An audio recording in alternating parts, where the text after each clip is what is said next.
Greetings, friends. You've been listening to a portion of the Sagittarius 2022 New Moon Soul Song by Eric Deutsch based on my astrology notes. And we're going to look at those notes together today, and then we'll listen to the whole song at the end, kind of align our attentions to this magical moment of Sagittarius New Moon. I'm just going to push a few buttons here to make sure I've got the right share on, and we will dive into some new moon astrology. So let's see, one of those and one of those and one of those, and this thing here, and record.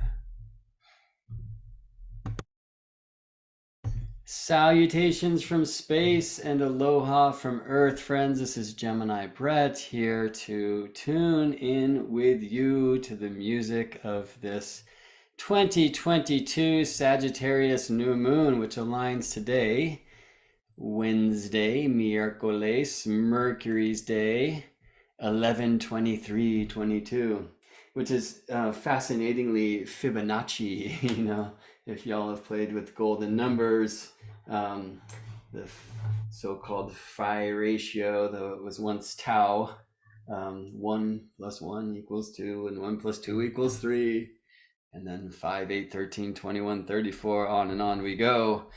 These sacred numbers, a sacred spiraling. So how fun for this to be happening at 11:23. I noticed some time ago that 11 p.m. is 23, in 24-hour time. So somewhere on Earth, this is maybe happening at 23:23, though not the way we do civil time these days with our time zones and whatnot. So I will just say that where I live here in Richmond, California, Pacific time zone, Pacific Standard Time, 2:57 p.m. When moon will align between the center of Earth and Sun at 1.5 degrees tropical Sagittarius, offering us opportunities to plant new seeds. So what do you see in this chart? I want to share, I guess, that it's something like this in the sky. Now, this is Stellarium astronomy software, and of course, there wouldn't be these drawings and lines and whatnot to be seen. But where I live locally, I'll show you this in the chart. Let's put our feet on the ground. So I'll use a porphyry house system here. And 24 degrees tropical Aries will be rising while this Sagittarius new moon aligns. So it's in the 9th whole sign, as Sagittarius is the 9th sign of the Aries chart, but in the 8th house locally in most house systems. So, we get to choose what that might be. Now, where do you live? Oh, what did I hear? Athens, Greece? Cool. Well, let's see how this looks for you. We're going to have to be able to spell for the software to comply. There you go. So in Athens, Greece, Virgo is on the rise, right? With this new moon happening in the middle of the night, and tomorrow on Thursday, Jupiter's day, as far as our modern inclinations towards civil time are concerned. So importantly, act locally, but also we want to think globally. So that's always a tricky thing to do, is like, should I cast this new moon chart for where I am, right? Where it's in the 8th house or the 9th whole sign, or should I try to take the houses out of it and just speak about the signs? Importantly, we measure planets in the houses from the surface of the Earth, where we live and breathe and witness the heavenly happenings. And, therefore, and a surface consideration, Richmond, California is a very different realm than Athens, Greece in this moment of time. So in Athens, I think like 10 or 11 hours ahead as far as the clocks are concerned. It's the middle of the night, and Aldebaran and the Pleiades and Mars between the horns of the bull all are all on high, right? So, well, that would be Thursday as far as the clock is concerned, clock calendar, although still Wednesday, since in magical or planetary time we start days at sunrise. So we would still consider this Wednesday in Athens, Greece, or Mercury's day. Things can be quite confusing, right? I mean, just speaking of planetary time, it's Saturn's hour of Mercury's day, Wednesday, here in the Bay Area of California, where I live, in all Pacific time zone locations at the time of this new moon alignment. So I always encourage you to like maybe first think globally, and I'll use the zero Aries chart to do so. Right. So I'm not thinking of this as in like it's in the ninth, because Sagittarius is the ninth. The ninth of what? It's the ninth of the Aries chart. But as we saw in Athens, Greece at this time, it's Virgo rising. So when I look at a zero Aries wheel, there's an astronomical truth to this, because this point, the Pisces Aries cusp of the tropical zodiac, exists due east from the center of Earth, which is a weird statement, but it's easier to say that zero Cancer is the point towards which the North Pole of Earth is eternally leaning. That's the gift of the tropical zodiac. Like so many ancient systems of wisdom traditions, the tropical zodiac is a directional device. In zero Cancer is the North Pole of Earth's lean for all of us at all times. It's the center of Earth. And we measure planets in the signs, not from the surface where we live and breathe and witness the heavenly happenings, but rather from the center of the Earth where we are all one. So houses, surface, particular. Signs, center, whole, right? So when I look at a zero Aries wheel, I'm not really using houses. I don't consider Scorpio to be the eighth house like many modern astrologies do. I'm Gemini rising. Scorpio is my sixth sign. Thank you very much. Capricorn's my eighth, right? There are, 12 different maps in this ancient 12-step program of astrology, right? So some of you are in Athens, Greece, or in other places where Virgo will be rising during the moment of, from the center of Earth's point of view, moon and sun aligning, okay, like this one. Some of you will be on the west coast of the United States, like California, where I live, where we have an Aries map at this particular new moon, right? So I would say first kind of consider this globally. Go houseless. Just think about the signs and how the planets are arranged in the signs, aligned with one another through these amazing aspects, these participations. We can get into some of the energies of, dispositorship and essential dignity. Like here we have Jupiter at home in Pisces and Saturn at home in Aquarius. It's been that way over the last year or so. Jupiter spent a good amount of time in Aries, but it's now retrograded back into Pisces during the last lunation for some unfinished business at home before heading out. A little bit more time in Aries, and then Jupiter will be in Taurus before we know it, and on its merry way.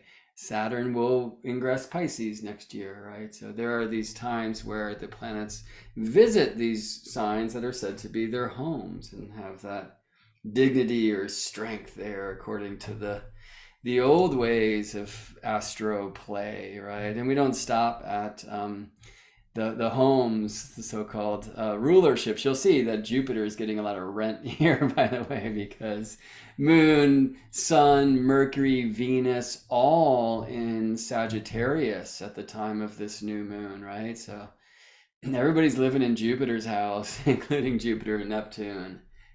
Saturn's in his own place. And Mars in Gemini, that's Mercury's house. Yeah, but we don't want to stop at rulership alone, but looking at the exaltations, triplicities, the terms or the bounds, and amazing. Look at how much Jupiter you see there as well. The decans or the faces of the zodiac, right? Like I think many astrologers tune into this idea that the signs have, to use the old terms, domicile lords, right? Landlords. These days they just use this word rulership, like Jupiter rules Sagittarius. And maybe stop there and don't consider these other levels of exaltations or face or terms. These are the so-called Egyptian terms or Egyptian bounds, a strange asymmetrical division of the signs. And in this system of Egyptian bounds, you'll find that Jupiter has a very significant portion of the sign of Sagittarius at the beginning degrees of Sagittarius. So all of these planets, moon and sun here in the early second degree of Sagittarius, Mercury and Venus meeting around 10 degrees Sagittarius, where we have the royal star Aldebaran. Those all exist within the bounds of Jupiter as a significant portion of Sagittarius in this ancient system. I don't think any of us know where it comes from or what it is. And I think that's one of the reasons why many astrologers won't really go here. But those that do, like myself, we find it works. There's a thing to it. So while Mars is in Mercury's sign of Gemini, he's also in his own bounds within that sign. And some say, therefore, Mars is in a place where he makes the rules. And we also see this kind of interesting thing here. While Saturn's at home in Aquarius and Jupiter is at home in Pisces, at least from the traditional point of view, they exist within each other's divisions of those signs, right? You can see Saturn here in Jupiter's bounds, and Jupiter here and Saturn's tiny little bounds at the end of Pisces. And so that will show up in the old medieval scorecards as a mutual reception in bounds or terms like this. So what does that mean? I mean, interesting. There's more exchange available between those planets who themselves are like in very strong places. But in their own, each other's divisions of their own signs. And there's an opportunity, I think, there to see a way that this strong Aquarius Saturn and this strong, though retrograde, Pisces Jupiter, who's getting all of this rent from the Sagittarius crew, and perhaps Neptune, although, on Neptune they don't pay rent, y'all. Anyway, these planets are in their own strength. They're also in neighboring signs that traditionally are said to be blind to one another. And so we won't show an aspect line between them. Though if we play with some so-called minor aspects like noviles, we're going to see a really strong connection between Jupiter and Saturn here. They are novile within, a degree. And while I digress, and I think we will get back to that, and maybe to this Moon Venus parallel as well, which I'm intrigued by. Moon Venus Pluto and Mercury Pluto on the other side. I think we should spend some time there, and maybe we will or probably won't get back to the truth that when we have strong ninth harmonic relations like this, then we're going to see that play in a Navamsha, or the ninth divisional chart, and there's something very deeply soulful. So here's like a ninth harmonic chart where conjunctions are conjunctions, but so are quad noviles, and so are noviles. So you see a Jupiter Saturn conjunction. That's probably as deep as we want to go into harmonic space right now. I just want to say that typically when I engage with a chart personally at this state of my own astrology, I will kind of start with the old rules, like traditional aspects. Here I've drawn in quincunxes, though traditionally those are said to be blind spots, as are the so-called semi-sextiles, which connect neighboring signs. Consider Aquarius and Pisces. Aquarius, diurnal, fixed air. Pisces, nocturnal, mutable water. They have nothing to do with one another. They share nothing in common in regards to polarity or triplicity, which you may know as elements, or quadruplicity, which you may know as modality, like fixed and mutable. And so there's just no connection. It said that neighboring signs are blind to one another. And I personally like to begin my astrological quest there. But then I want to tie in connections, potential connections between these places that, according to the old ways, cannot see one another. And interestingly, we have two different versions of those between Jupiter and Saturn. One is, again, they are have a mutual reception by bounds or by terms. And I mean, on one level, that will reflect their score on the medieval scorecard if you have your mutual reception calculations turned on. Okay. And that gets a little too nerdy and mathematical or whatever, but they're both getting 2 points added to their score because of that exchange in mutual reception and living each other's terms.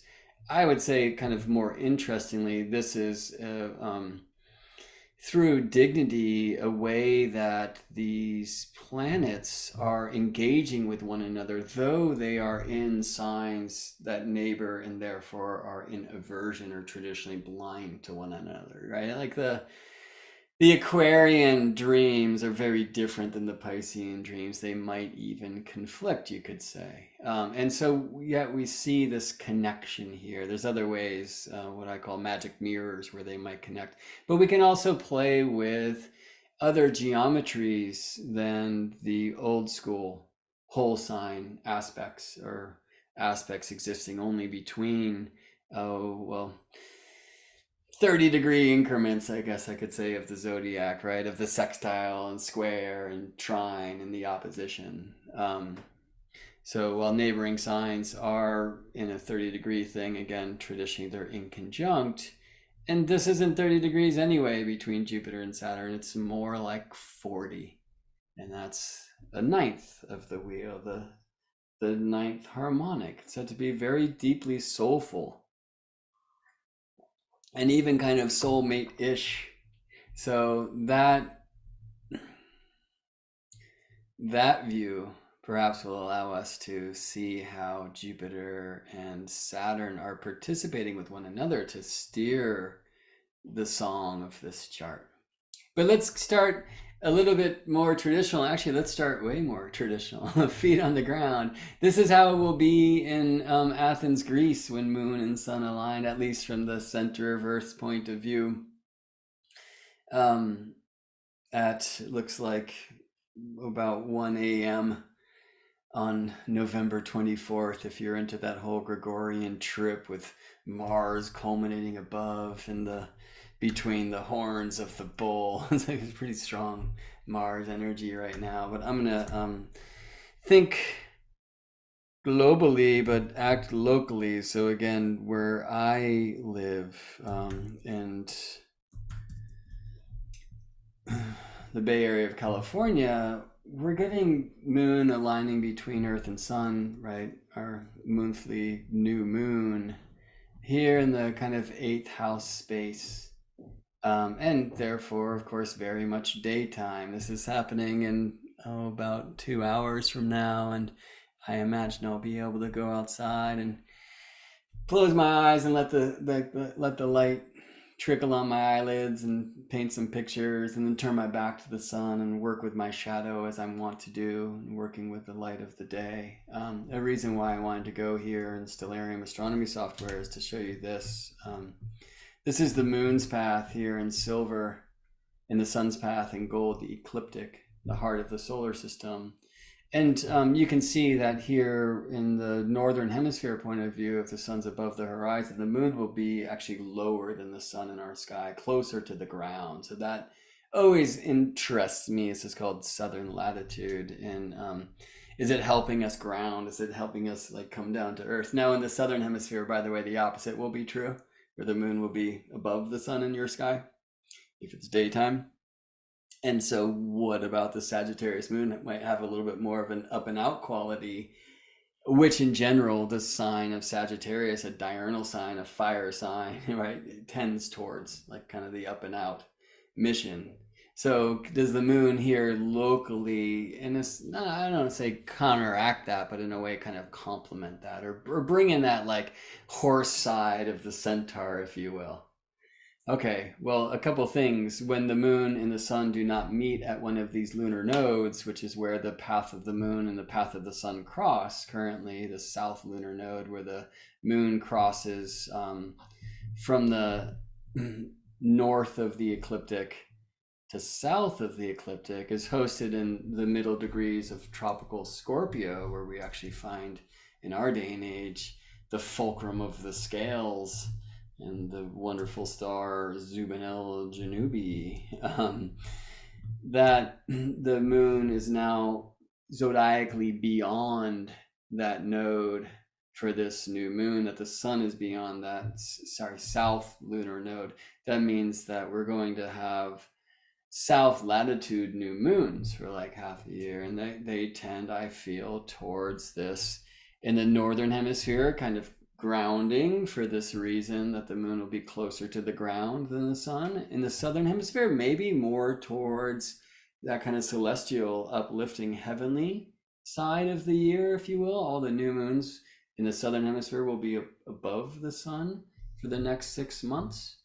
I mean, these are just kind of interesting pieces of astronomy that we don't find astrologers tuning into often. This is something really deep in the secrets of the sky.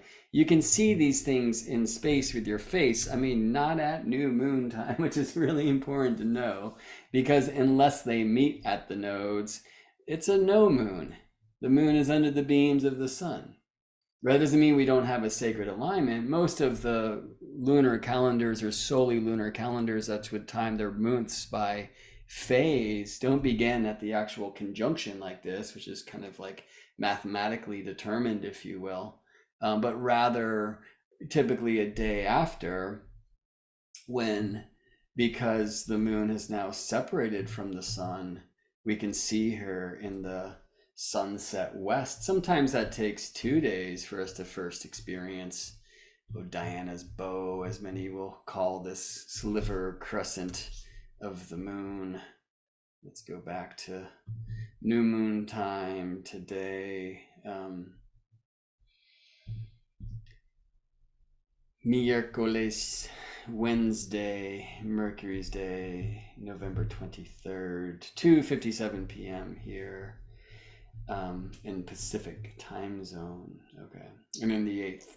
So last month, the conjunction, right, the synod, the meeting of moon and sun was close enough to that south lunar node for there to be a solar eclipse. We had a partial solar eclipse followed a couple weeks later, so a couple weeks ago, by a total lunar eclipse, a blood moon in the sign of tropical Taurus, so close to Uranus and Taurus at the north lunar node, right? So one thing that's happening with this Sagittarius new moon is it's kind of announcing that we're out of that eclipse cauldron, which some see either between the solar eclipse and the lunar eclipse that follows it, or in other times the lunar eclipse and the solar eclipse that follows it. Every year we have 2 eclipse seasons, typically either solar then lunar or lunar then solar, separated by about 6 months. Sometimes you can have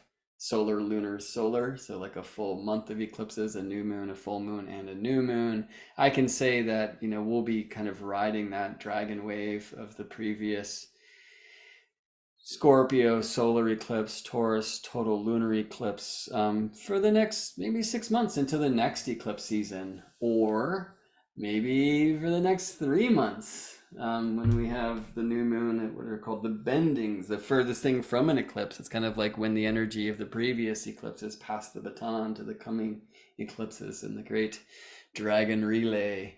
It's hard to say, but many will use, especially like in electional astrology, be careful in starting projects in the kind of eclipse cauldron, and we'll look at that in perhaps the entire lunation between solar eclipse and the next new moon that is not an eclipse, and that is now, today, right? So eclipses bring up the shadow. I mean, God, that's been so strong in my own go. I've been teaching these eclipse classes. They're still available. Actually, I'm not completely finished with the eclipse cycles class yet. So if you'd like to get on board, you'll have 12 hours of pre-recorded classes waiting for you. And then an email to follow soon after, talking about when the next live class will be, where I'm going to use my own chart for some eclipse cycle experiential transmission, and then we'll look at the charts of a couple folks who have been engaged in the class. So if you want to learn more about that or sign up, geminibrett.com/eclipse will bring you into Enter the Dragon, the Eclipse class, and then you'll find an offer for Return of the Dragon, the Eclipse Cycle class, at half price. Would love to have you in there. It's a lot of material and never enough. Eclipses are so deep and so mysterious, and they are about finding light in the shadow. And yeah, it's crazy. Like all of the things that I predicted actually in my own experiences based upon that eclipse have come around. I mean, yeah, one of them, the eclipse was in my sixth house, and so one of the things I was wondering about was my pets, who are a sixth house thing, and the ones in this house are cool, but my old dog Watson, who has resided with an ex, an amazing dog mom, for many years, passed away last month in this eclipse cauldron. And sometimes astrology works so literally like that. Which reminds me to finish a thing where we were before. For me personally, when you're engaging with the chart, I suggest you kind of take the ground out from beneath your feet. I think working with the Zero Aries wheel is a way that we can do this. Some softwares actually allow just like a completely houseless zodiac. That's really what I'm doing though. I don't like care what's rising. I'm just blinding out these houses and considering the planets and the signs, so essential dignity, the aspects, how they're related to one another. I might, by the way, bring in a whole lot more beings and look at like asteroids, for example, in that process, or the so-called dwarf planets. And I mean, we can go nuts and bring in all of these points, and I'm not going to do that here. But again, I would say start with kind of like a houseless point of view to really think of how this is globally. I mean, amazingly, we, like I said before, measure planets in the signs, not from the surface of the earth, which is particular culturally, seasonally, whatever, right? But from the center of the earth where we are all one. It's a true essence of as above, so below. It's like the planets surround the earth and play this chord, and that resonates in her heart in the center of our planet. And she then kind of sends that vibration out to all of her earthlings on the surface simultaneously. But then consider where this is on the surface for you, right? So here's like the local point of view where we do have Aries rising, but the 24th degree of Aries rising, and I might consider that that's in the bounds of Mars within that sign of Aries. I might consider that that is, the face of Venus according to the old system of the Chaldean order.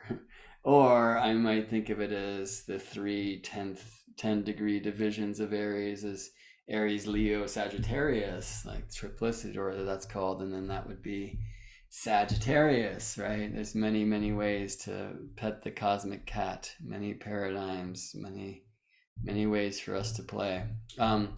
If you are in Athens, Greece, we saw it's a Virgo rising chart, right? So after you consider this like houseless, then bring it locally, and then bring it very locally. I put my own nativity in there and consider that, wow, Venus is standing on my descendant at the time of this Sagittarius new moon, which is on that sixth house side of my seventh sign, right? So from a whole point of view, it's in the relational realm where these characters, Venus and Mercury, are at the time anyway. From a quadrant feet on the ground point of view, it's in my own personal sixth house of my nativity, it's my 10th house of my relocated chart in California. I'll just show you that. So these are just tips, or me sharing with, things that I do every time I'm looking at a transit chart, right? So this is if I was born here in California where Pisces was rising and Neptune's been transiting that relocated ascendant degree, that it's all in the ninth house side of my 10th relocated whole sign. And now that's a little far afield, and this isn't about me anyway, but I just wanted to share some tips of how I engage with the sign. I want to look at that very locally, right? Like in my own soil, if you will, the soil of my own natal chart. Um, and I want to look at it locally, like how does this mundane happening, this new moon in this case, work for like all of Richmond, California, where I live. But I also want to zoom all the way out and kind of get global and get houseless, right? So anytime I'm invited to share some feels about an astronomical moment like the Jupiter Saturn conjunction of 2020 or any new moon or whatever it may be, I try to bring charts that are looking at this more of kind of a houseless global point of view. I should say, like, it's not necessarily houseless because in the directional zodiac, which I have surely found to be the truth of this thing called tropical astrology, the tropical signs are Earth's houses.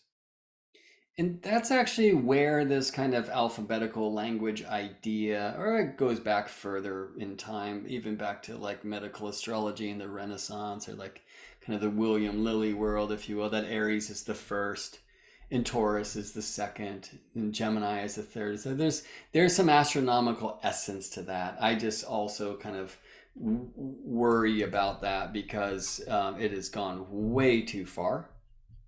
And remember that in this ancient 12-step program that we are celebrating, this thing called astrology, there are 12 different designs, if you will, right? The Aries design, the Taurus design, the Gemini design, the Cancer design. So I love that Astro Gold software offers this display, which really they've created, I'm sure, for horoscope writers, right? Just kind of easy for me using this to see that, oh, for Aries rising folks, or maybe you would do Aries sun sign folks, or Aries moon sign folks, or whatever. Then Sagittarius is the ninth, where it is the eighth in the Taurus design. Sagittarius is the seventh in the Gemini design. That's my rising sign. So I want to consider it like this in my own kind of local soil of my natal chart. But again, my relocated chart is Pisces on the ascendant. And so Sagittarius is the 10th, right? And when you do this, like we're only working whole signs. You can't, unless you're looking at individual charts, right? I can't say, oh, well, that person, I'll just speak about my own chart. I have 10 degrees Gemini rising and 15 degrees Aquarius at the midheaven, 14, right? So it's not even, my midheaven's not in my 10th whole sign, which in the Gemini sign is Pisces, but in the ninth whole sign, right? And had I been born in the southern hemisphere, it likely would be Gemini rising. If I was born that same moment in the southern hemisphere where Gemini was rising, it would probably be Gemini rising in an Aries midheaven, right? So like you can't really speak for this is how the Sagittarius new moon aligns for Gemini people with that kind of, particular locational latitude based, agreement between the local angles at all. You just say, okay, well, Sagittarius is the seventh of Gemini. So for Gemini rising folks, this time of year brings new moons that offer seeds of relationship, right? I mean, I will say, like, if I consider that, again, like super locally, like against my own nativity, it's interesting for me to contemplate what is it for the new moon to be on the sixth house side, underground, of my seventh whole sign, right? So daily work is a sixth house theme, relationship is seventh house theme. Is this inspiring me to do some daily work in my relationships? Interesting. I was thinking of an email that I just sent and feeling like, oh, cool, it's already happening. But maybe that's because we're still at the last hours of a Scorpio lunation, which is the sixth whole sign of the Gemini design. So what is your rising sign? You know, I mean, of course, I don't know, since newspaper astrology was born, we've had a very sun sign focus in astrology. Not to say that the sun is not the most amazing being up there, but sun sign astrology is rather new, right? It wasn't, I don't know, 100 years ago, well, maybe 120 now, where if you were asked what's your sign and you were informed, you would say your rising sign. Like, people get angry at me for calling myself Gemini Brett because I was born in October 24th and have a Scorpio sun. Like, I've been accused of being a liar. But I was born with Gemini rising and at night with Gemini sect light, because at night that's the moon, you know? So I think the more we learn astrology, the more we understand that while the sun is such an amazing, mysterious, spiritual force, the way that it is reflected here on Earth by moon and Mercury, Venus, Mars, Sun, not the sun, but Jupiter and Saturn, right? Like, that's the whole thing. It's only the sun in your chart that can tell you what time of the year you were born and what time of the day you were born. Sun in the signs and sun in the houses, respectively, right? But of course, the chart is all these things and more. And I always encourage folks, first and foremost, if you know the time of your birth, to work with your rising sign, if which is the horoscopos in Greek, meaning hour marker, or the eox, the rudder of the chart. But you can also cast houses from your sun. That's why, like, sun sign horoscopic astrology works. You can cast houses from your moon, the latter much more employed than solar houses in India, for example, or Chandra Lagna, meaning moon houses, more than the Surya Lagna, meaning sun houses.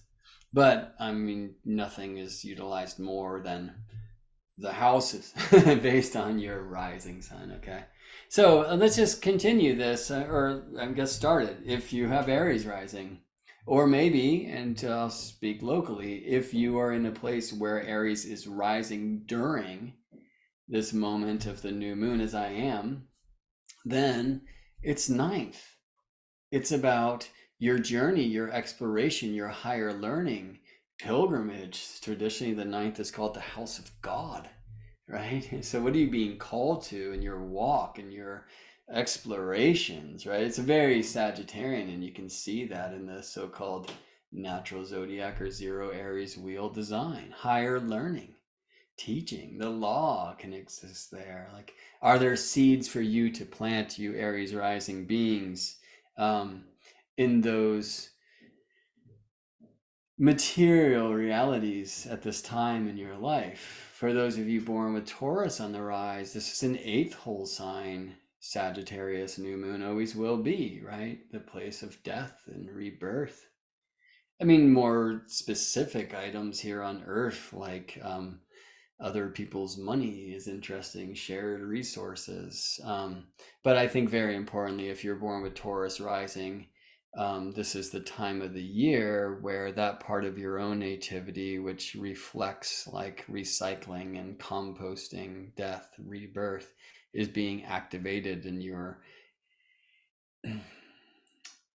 invited to plant seeds of intention around that essence. A Sagittarius new moon, and well, let me just leave it.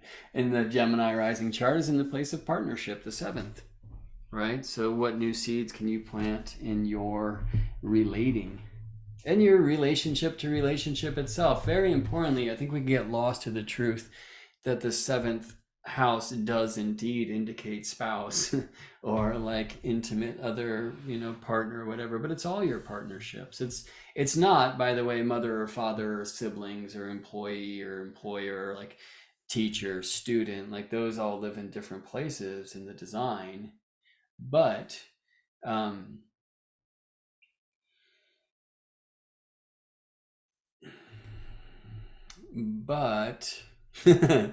It is people that you are sitting across the table with, in relationship with. And I'm cycling through many places in my mind as I'm sharing. One was like, I wonder if I should just show the sun and the moon here as we're talking about where the sun and the moon are in each of these charts. And then I was thinking, well, maybe folks are going to be looking at this on like a small screen and would like to see more of these planets anyway, right? Many of you are very astrologically engaged. Some of you here now, and I'm honored by your presence, are like my astrological elders. But Astro Gold software has arranged an opportunity for me not only to look at these like astrocartography lines of this moment, which are intriguing. Like I can see that Mercury and Venus are culminating in Oahu at the time of the Sagittarius new moon, or the Sagittarius new moon is rising here in China, right, as it aligns, or that Mars is at the midheaven and in the Holy Land at the time, whatever. Like these charts are great, but the thing that Astro Gold has recently added for me is the ability to put a chart wheel on the screen and then like relocate this real time. And the convenient thing there, let me just take the angles away. I can't, or I can. Let's see. Buttons.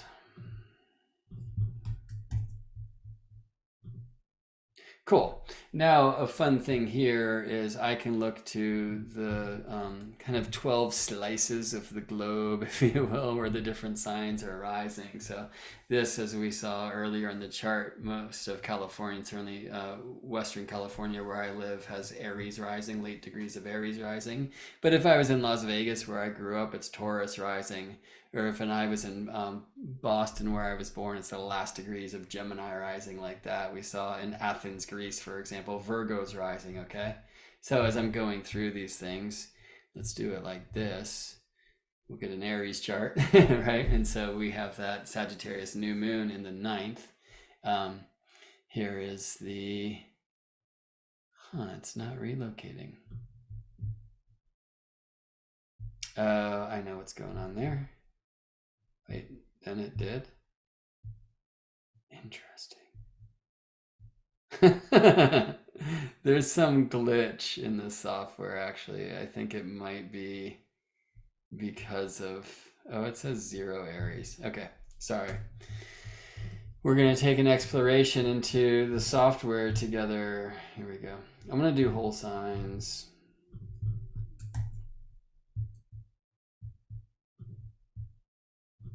All right, now it's on. Okay, so Aries rising puts a Sagittarius new moon in the 9th. What's your exploration? What's your journey? It would be a great month to travel if you do that. Perhaps many of you are.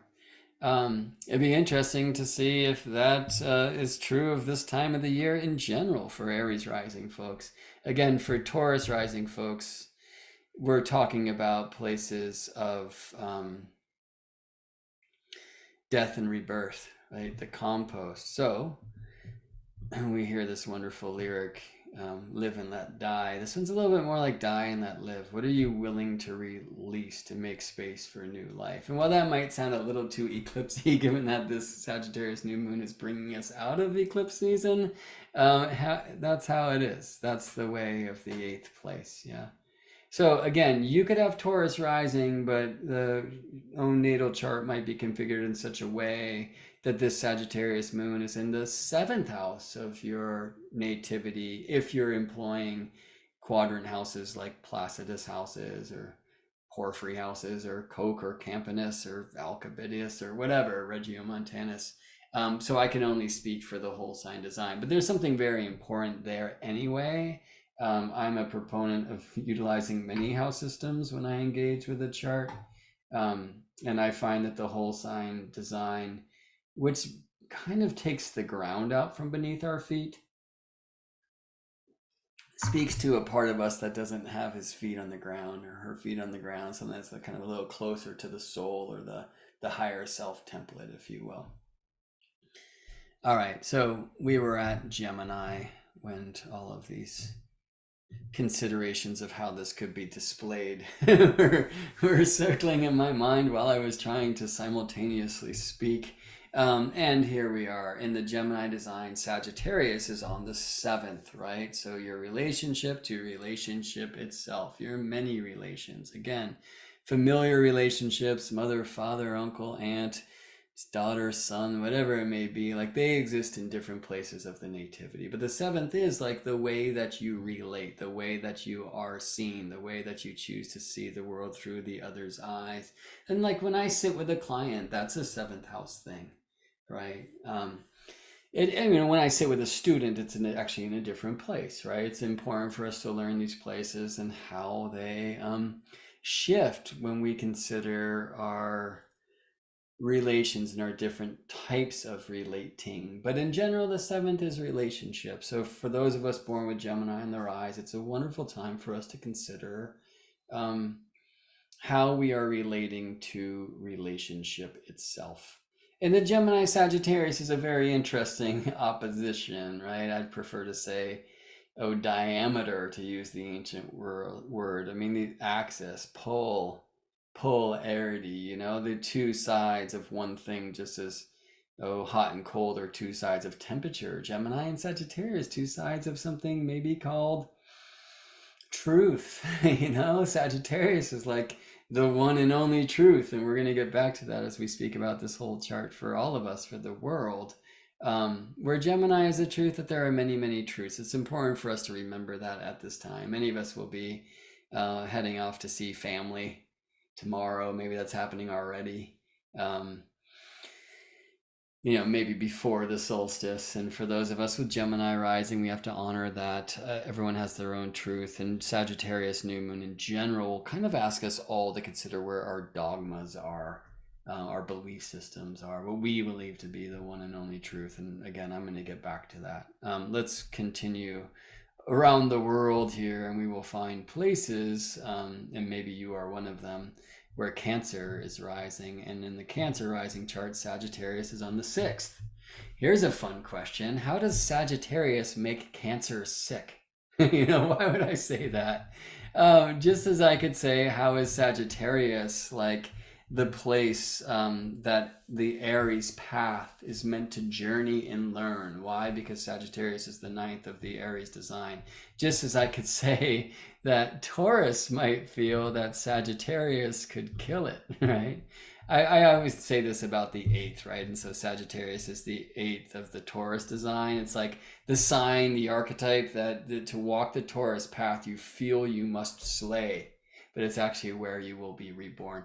Where does that make sense, right? Well, Taurus is about learning to chill out, like learning to embody, slow down, get out of the rat race, tune into the grace of Earth's pace, like relax, right? It's not Aries way. Let's go back to Aries again, right? And here we find that Aries has Sagittarius in the 9th. Like if you want to learn, go wander, go travel, go about. That's not about chilling out, you see?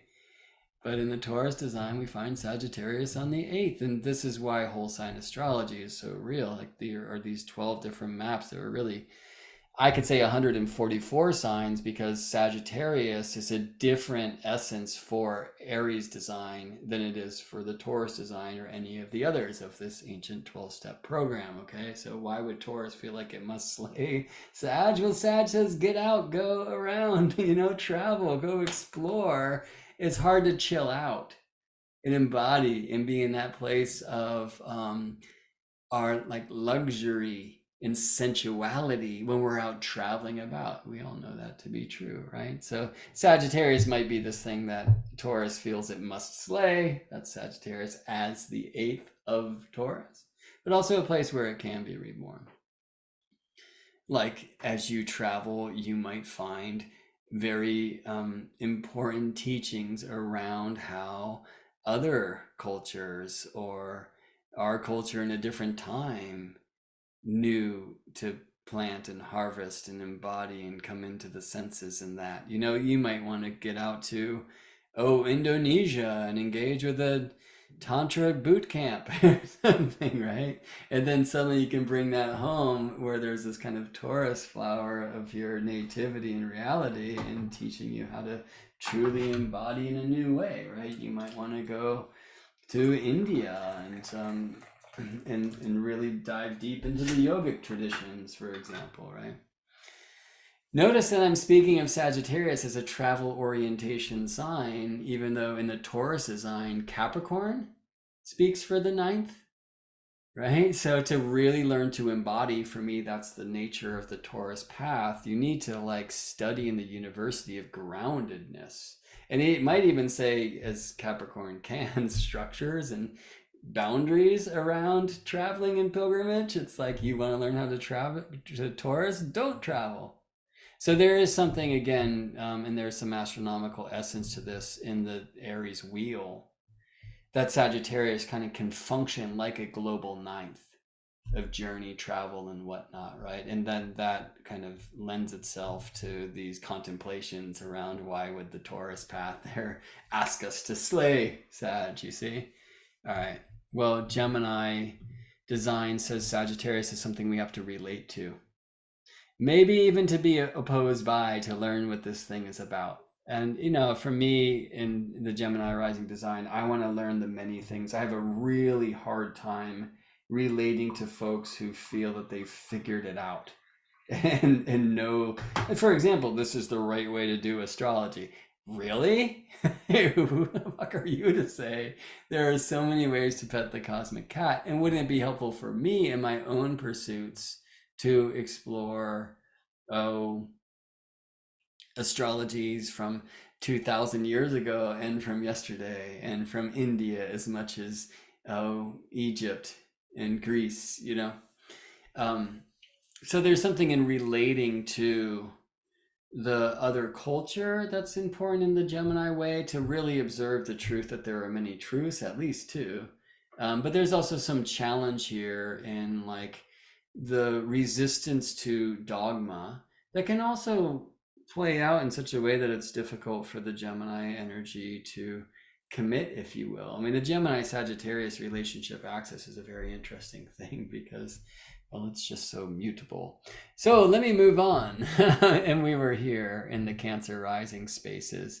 So why I was encouraged there to kind of go back through and rewind and retrograde to look at Sagittarius as the ninth of Aries and as the eighth of Taurus and as the seventh of Gemini is this question of like, how does Sagittarius make Cancer sick? Right? That's like a terrible question to ask.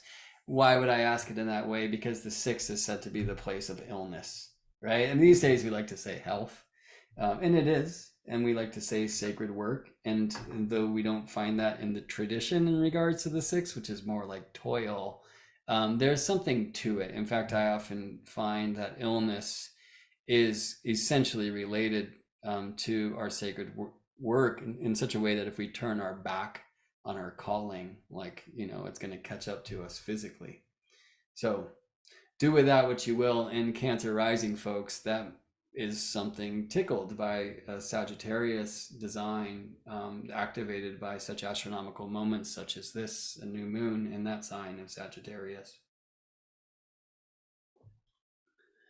Why would Sagittarius make Cancer sick? Because Cancer is about home, right? And grounding in and being kind of with yours, right? Your family, your right. And Sagittarius has this wanderlust in its design, which again speaks to that zero Aries wheel where Sagittarius is the ninth. Pisces is the ninth of Cancer. Like if you want to study how to nurture, that's part of the Cancer path. You better study in the university called compassion. Okay, like obviously, right? Do you see how that works? And Sagittarius is the sixth of Cancer. It can be this thing of like where part of the illness of the Cancer way is a dogma. Yeah, like I grew up in some family who had these rules and these ideas about God and race or whatever. You know what I mean? Like that can be a Cancer construct. You know, one of my first teachers, Daniel Jamario, kind of speaks about shadow potential of Cancer being like gangs and cults, you know. So, like, what is this rule, the one and only way of what it means to be, fill in the blank of your last name, right? Like, that can exist here. In general, though, if you're born with Cancer rising, it's a time where you are encouraged to look at your daily habits, right? Your rituals. Again, I will say very much so. Like, have you turned your back on your calling, or are you walking in that way? What does it mean? And looking at the kind of dogma of your reality is, I think, an important essence of the Sagittarius activation in the Cancer map. Right. And by the way, we are all of the signs, like all of these things apply to all of us. But let's take it to the Leo rising space where we find Sag is on the 5th. Interesting. Well, again, what is the 9th in Leo? It's Aries. Like, if you really want to walk the way of radiance and leadership and the lion-hearted roaring flame that keeps the fire hot so we can party all night long, like, you need to go study in the pilgrimage of self and selfness, and know that selfness is not selfish. Like, we cannot have inspired, radiant celebrity, I'll use that word, right? If we don't have a study in the way that, like, the self Aries is not narcissistic. Can be, totally can be. Anyway, Sagittarius is the 5th of Leo. So how can you be passionate about? And how can you even give birth to? That's the 5th, is the child, right? How can you create, I might say, you Leo rising folks? This playful exploration and a love for wisdom. Like, what? How does that work? Well, I'll say in the fire trine, I think of Aries as the spark that starts the fire. Leo is the roaring flame, so we can fix that spark so it doesn't rage out of control, but keeps the fire hot for the party. And from that fire rises the smoke. Leo gives birth to Sagittarius, the smoke that travels far and wide and takes its own path to the heavens. And there's something in the Leo design that wants to be passionate about that, right? I gotta say, this one is like, it's a little bit more in the mysterious spaces for me than some of the others. Like, it doesn't land as clearly. So one of the things that I'll get to do in my study this month, especially given that I will be teaching a class for the School of Earth Astrology on the 144 houses where we do exercises just like this, is that I will be able to study some or investigate this question of, why is Sagittarius the 5th of Leo? For those of you who are watching this live or later, I would love to hear in the comments why you know that Sagittarius is something that the Leo study, the Leo design, the Leo path must be very passionate about and playful with. I mean, Leo is a very playful energy. How is Sagittarius itself the essence of play, which is a 5th house recipe in the Leo design? Actually, I want to stop the share for a moment and just check in with the comments here at the live space and see if anyone has any comments that are just coming off the top for you in this moment in regards to, why is the Leo design passionate about Sagittarius?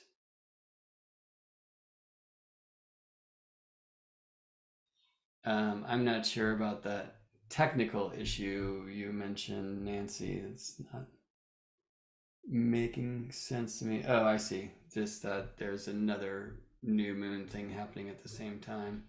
As it do. Yeah. All right, so I'm seeing no comments here in real time. So, all right, that just means that I don't get off so easily. I'm gonna have to contemplate this one for myself. Why is Sagittarius a place that the Leo design is meant to be very passionate about? Oh, here's a comment from a Leo rising being. Thank you, Rhiannon. Another kind of coming in. So Leo rising being, Rhiannon says, we have a love for knowledge in order to create our daily routines in the most authentic way. And then 4 question marks. I love that. Any Sagittarius or Gemini, especially Gemini answer should probably be followed by 4 question marks. And I like that you also write your first thought. It's cool, like in that fiery way to just like put it out there, right? Like see what happens. All right, Allie says, I could see it being about how the fixed fire of Leo longs for a distance journey. Yeah, so I'm wondering if you mentioned fixed fire because perhaps there's an implication that the fixedness like can't take a journey, maybe because of I mean it's interesting to contemplate this through the archetype of like the queen, the royalty, right? Like I'm in service to like these folks, so I can't just like hop in my buggy and travel to another land. I don't know. Oh, I don't want to get into conquest, but there might be something there too. Um, I think travel means freedom in play to a Leo heart. Cool. Thank you, Julie, who also says, and the sun of joy and spirit is dimmed if we can't travel, the excitement of journey within or without. Ali says, exactly. To one of those things. Fun. Thanks for playing, friends. One more. So from Neo, Leo's passion for playing their original ideas in the Sagittarius arcade of serving a larger than life idea. All right, I appreciate poetry always. Let me just read that again. Leo's passion for playing their original ideas in the Sagittarius arcade of serving a larger than life idea. Fun. Thank you again, y'all, for those contributions. I saw one more pop up at the end, so let's go there too. Active Footprint Creative says, traveling to explore knowledge and experiences through different perspectives and joy. Right on. Yeah, I feel like that is a Sagittarius calling in general. And yeah, it's interesting to consider how that might be something that's amplified in the Leo design. Winter, to speak about the southern hemisphere winter sign of Leo, says when one knows their heart's passions and purpose, this births a desire to spread the vision. Oh, that's a fun one too. Right, love it. Yeah, there's also something, yeah, I appreciate that, Winter. That's serving as kind of a fun catalyst for my own contemplations, as yours often do. Um, there's something there in when we authentically like know who we are, which is really rich in the Leo design. We might become concerned with the lint and dog hair on our shirt. Oh wait, sorry, I just digressed into a personal experience. Yeah, that something about when we're really kind of tending to that torch and that flame of like personal radiance, right? Which is the fire we can share. That's a wonderful truth about this element, right? You do not have to give yours away to share the flame, right? Others can light their own candles from your radiant torch. So let it shine. Only you can do you, and other wonderful essences and mantras of the Leo design. That's something, if we are really in that place, it gives birth to the ability to share our own like vision, belief in such a way that doesn't have to be like dogmatic. Yeah. Okay, cool. Well, that's gonna be one of my contemplations this month.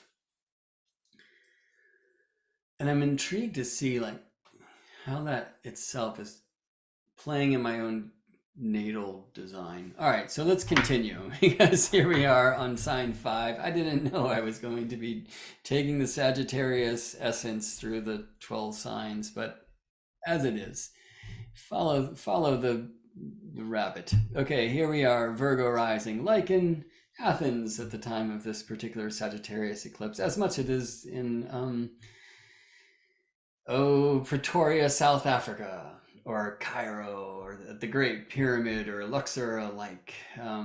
Okay, so are in interesting places at this time, like Ukraine and also Moscow, where Virgo will be rising, placing this Sagittarius new moon and the sign of Sagittarius in the Virgo design, always in the fourth of home and roots in the land. Also, suppressed things. We honor in astrology that the 12th house, where the sun rises to become seen, speaks for hidden things. Why? That's so strange, because when the sun rises to illuminate the earth, it hides the sky. Right, at time we can tell night with stars, by day only with the shadow, because there's only one star, that one we call sun. So 12th house is hidden things. One thing that's often lost, I find, in modern astrology is the fourth is buried things and suppressed things. Even when we look at this primary motion of the sun rising and reaching and resting and rooting, or moon, rise, reach, rest, and root, or Jupiter, rise, reach, rest, and root, or Sagittarius, rising and reaching and resting and rooting as the earth spins. Traditionally, the rising side is seen as youth, and the culminating, the reach, is seen as like midlife, and therefore kind of career and reputation. And what's setting is like kind of into the elder years, is, resting. And then the roots down below are like the tomb and the womb, right? Because it just keeps spinning, y'all. So there's something in this, actually maybe an opportunity for some of these things that are happening in these lands with much strife at this time, of the fourth house in Horary astrology is often seen as endings. We could certainly all pray for an ending in some of the terrors that are happening there in the Ukraine at this time. But to do so, what? Look at Virgo rising. Well, where's the steersman, the old word for the lord of the horoscope? The horoscope's not the whole chart, it's the ascendant, the horoscopos, the hour marker, and it's Mercury, who's said to be in detriment in Sagittarius. Why? Because Mercury's about the details and the data. That's like Gemini. I mean, in Virgo, in a very different way, Virgo would be more like processing that, yes? Where Sagittarius is kind of bigger picture, and again can be rather dogmatic. And dogma will keep you at war, no doubt about it. So looking at some of like the dogmas of the history in the womb and where we come from, that's alive in all the Virgo rising soil at this time. So sorry to use this, well, sorry, not sorry to use this mundane event, which will cause some complications and, perhaps internet cancellations. But it's like an intriguing mundane example where we can also align more kind of global intention and global hope, right? Sagittarius can be a place where we go to see the higher vision, and it can encourage us to see others' points of view, right? The issue is that it can be so dogmatic, and that's one of the places where we must be careful. And I think we're going to find some aspects in this chart in general that kind of fortify those types of divisions and also offer opportunities for ease and peace. Okay. I can just think of, I'm going to push this thing right on Giza. Like I want to travel to the pyramids. And a very interesting thing there is we can travel without moving. Why is Sagittarius the fourth of Virgo is a question that I would encourage, and I believe this astronomical happening does encourage all Virgo rising beings to ask at this time. And there's something in the Virgo design of really learning the peculiarities and the particularities, all right? But importantly, I think like the sacred way that asks us to see where we are rooted in philosophy and the great questions, but also perhaps rooted in dogma. Moving along, and we will find places at this time like Tehran, or let's go to Qatar where the World Cup is happening, right? That's fun. You think about this, right? And that idea of And you know what? Sorry to interrupt, but I've been meaning to see where Qatar is more specifically, as I've been watching some moonbeams or space beams from that place.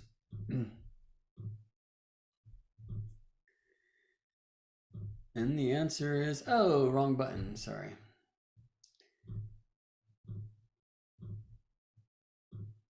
Okay, right there.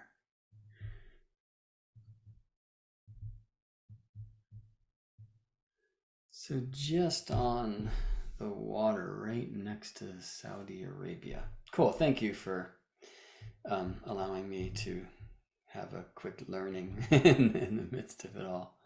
Let me push some buttons. Okay. So here we are in Qatar, where Libra is rising, and that will be true for anywhere in the moment of the Sagittarius new moon between this vertical equinox or vertical ascension lines for Libra and this blue curve of Scorpio, which is shifting here right in kind of like Delhi. So Mumbai or Bombay at the time of the Sagittarius new moon is just in the last degrees of Libra rising, whereas Delhi and certainly locations further east in India have Scorpio rising at the time of this Sagittarius new moon.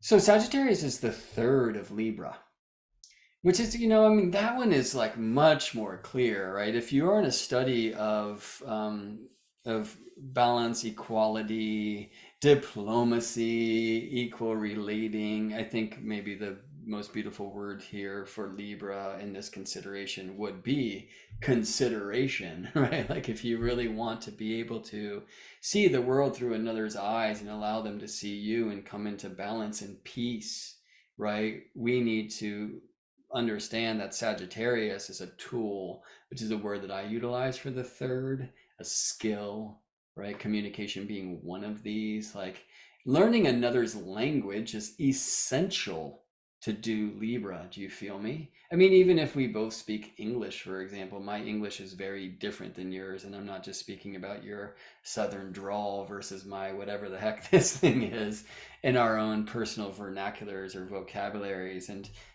fascinations for particular cliche, etc. You know, I mean, one of the challenging things in relationship is breaking out of this like idea that the golden rule is doing onto others as they would do onto you, and realizing that the true golden rule is doing onto others as they would have done unto them, which might have nothing to do with how you like it. And I'll rewind or retrograde back to some of those considerations as Sagittarius is the fourth of the Virgo design, or Sagittarius is the sixth of the Cancer design, or Sagittarius is the eighth of the Taurus design.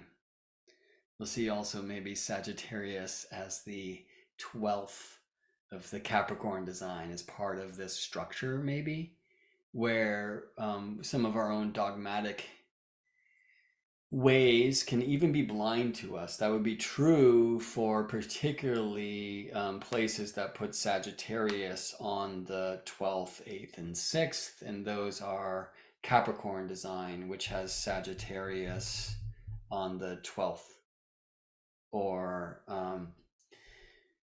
maybe even Virgo design, which has Sagittarius on the 4th, where it's quite visible, but it's a tension, a square. Certainly in the Cancer design, which has Sagittarius on the 6th, blind spot, and in the Taurus design, which has Sagittarius on the 8th, a blind spot. We might say that about the 2nd as well, so that's the Scorpio space. Traditionally, the 12th, 8th, 6th, and 2nd are all inconjunct the 1st, but let's stay in the Sag space for now. Right, like looking at our dogmas and not utilizing like our speech and being only our point of view of the truth. Like, don't feel like consideration is bringing another to the light. Rather, we are asked to learn to see the light in them, you know, and that will help us see more light in us. Like that Sagittarius is a tool in the Libra design. And it's intriguing at this time to see Venus, who this month will separate from the sun by far enough. It's really starting to happen actually, where she can be seen setting I actually want to just show you in this moment. I'm only going to look at the setting places, and I'm going to have to put this chart away. But the sun and the moon at the time of this Sagittarius new moon are setting here on this curve that's kind of near Calgary and down through Louisiana and on the kind of like Guatemala-ish zone and maybe Costa Rica and down through Peru. You see like what I'm tracing here. Whereas Venus and Mercury are setting further east. And that means that there are places on Earth where the sun has already set and Venus has not yet. That's Venus as an evening star. Now, one of the astronomical rules that's often employed is a 10-degree separation of Venus and the sun for Venus then to become visible again with her heliacal rise in the west. I'll show you an image of the last time this happened, which was May of 2021. So they're separated by 19 months about. And so this is the first day where I was able to see Venus after sunset, her heliacal rise in the west as evening star. And Owl came to watch with me, or maybe watch me watch her. I don't know. Certainly I was watching Owl watch. It was in a really amazing time, which was Beltane in 2021.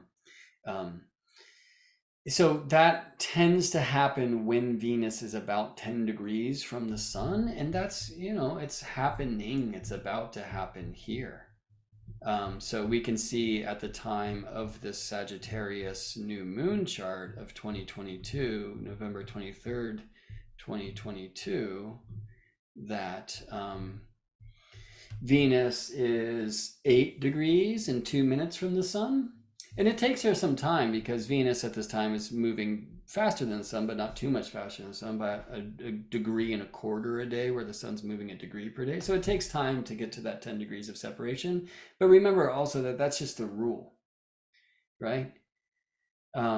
And so we're right in this place where I would encourage you, if clouds allow, to start watching the western sky, and specifically whether you live north of the equator or south, the southwestern sky. Like follow the sunset and then just engage with that place of space. And as it gets darker, you might just see the shining goddess smiling back at you. Certainly sometime during this month, we will have Venus become visible as an evening star, like having in the story of Inanna, like come back to Earth after her time of death and rebirth.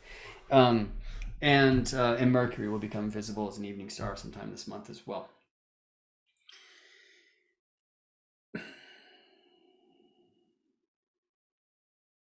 These many branches I'm called to climb all emanate from the same trunk. It's a Gemini mantra of mine to try to get me back on like the track. Hopefully all of these different branches on the main road are at least interesting to you. And there's something there, right? Like, that was interesting too. And maybe the fifth speaks about things that we are passionate about and therefore like interested in, but that can, I think, also happen in the third. And these contemplations actually are just kind of encouraging me to look at the Libra Leo sextile in a way that I have not yet. That's one of the reasons why I love playing with the chart in this way.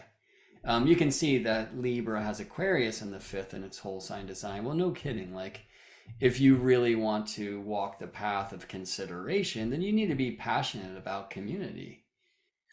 All right. If you want to walk the path of equality, you need to be very passionate about equanimity. And you need to study ninth house in the world of communication and the truth that there are many truths. You see how that works? Okay. And Sag the third of Libra. So part of this too is like, you can't have equality and balance and peace unless you speak your truth. That can be Sagittarius on the third in the Libra design. And that's fortified at the time of this particular Sagittarius new moon, because Venus and Mercury stay close to the sun. It won't be completely rare for Venus to be in the sign of Sagittarius during Sagittarius new moon each year. It's definitely true at this time, and Venus is going to be reborn in that sign during this month or this lunation. And she's aligned at the 10th degree of Sagittarius. This is the royal star Antares. Let me dim the lights here and I'll show you this. So we find this is the California point of view, which would really look a lot more like that, okay, of the Sagittarius new moon. But the software lets us play. Thank you, Stellarium Astronomy software. These are the projections of 10 degrees Sagittarius. So we see Mercury on one side and Venus on the other. Venus is very close to one of her own geocentric planetary nodes right now. So in other words, very close to the ecliptic plane, where Mercury is not. Mercury quite far away. Mercury has a latitude of, what does it say? 1.5 degrees south. And for the moon at the time of the Sagittarius new moon, also 1.5 degrees south. So I haven't yet seen anyone play with similar latitudes for planets like Moon and Mercury are this time, or Venus, who has a latitude of only 5 or 6 arc minutes, like is on the ecliptic. That is always true of the sun. So interestingly, there's this way where I'm engaging with these pairs, if you will, of Venus and the sun, both on the ecliptic, and Moon and Mercury, both 1.5 degrees south of the ecliptic. I'm not really sure what to do with that in this moment besides say, and I think that's going to come back in. I already said before that we will look at from a different coordinate axis point of view, that being the equator, which is up here, that Moon and Venus are on the same parallel. That means Venus is literally traveling on the same path of the moon through the sky. And amazingly, we found that you're gonna have to go look for this guy. Pluto is on the same parallel at this time. Let me zoom in. So Pluto's on the 22nd parallel, and therefore 22nd south. So we'll be kind of traveling right above at the zenith of the sky for locations on Earth 22 degrees south of the equator. And that's true also at the time of the Sagittarius new moon for Moon, this is 2140 south, and for Venus as well. The way you see that on softwares, by the way, is you can look at grids and see parallels. Okay, so there's a Moon, Sun, Mercury, Venus, Pluto parallel. The Moon, Venus, only 6 arc minutes apart. Okay. Venus, Pluto, 1 degree apart. Some use 1 degree as their maximums and parallels. You can also see this in points lists, and specifically in declination tables. You see how the moon is 22 south, sun is 20.5 south, Mercury 23.5 south, and by the way, he's 1 arc minute out of bounds. Okay, the bounds of the sun are 23, 26, 15. Those are the tropics. Mars significantly out of bounds in the other direction, north right now. Okay, but you see Venus at 22, Moon at 22, Pluto at 23. Okay, so that's that parallel. Pluto actually and Mercury are closer. 23, Mercury's at 23.5. What does it mean? I mean, think about what it would be, and this is like, again, a divergence, yet we're talking about the Libra, right? So what is it to walk in another's path, right? So there's more poetic ways of asking that or saying that, but I will leave it there, right? Like if you really want to see the world through another's eyes, walk in their shoes. And in the moment of this new moon, Venus is following the moon. So we have to be careful with the moon in parallels because moon moves so quickly. Okay, but I can say that Pluto is walking from the sign of Capricorn on the same path that's kind of carved out by both Mercury and Venus, right? And I'm intrigued by that. Here's Pluto, who's going to like follow Mercury and Venus, like basically their midpoint. And they're all very close to the Tropic of Capricorn. So this kind of question of what is it for Pluto to rise where Mercury and Venus did, to culminate at the same altitude, to set where they will, right? It links them to them. And I think it's important to consider that like Mercury and Venus and Sagittarius are leading that way. All right.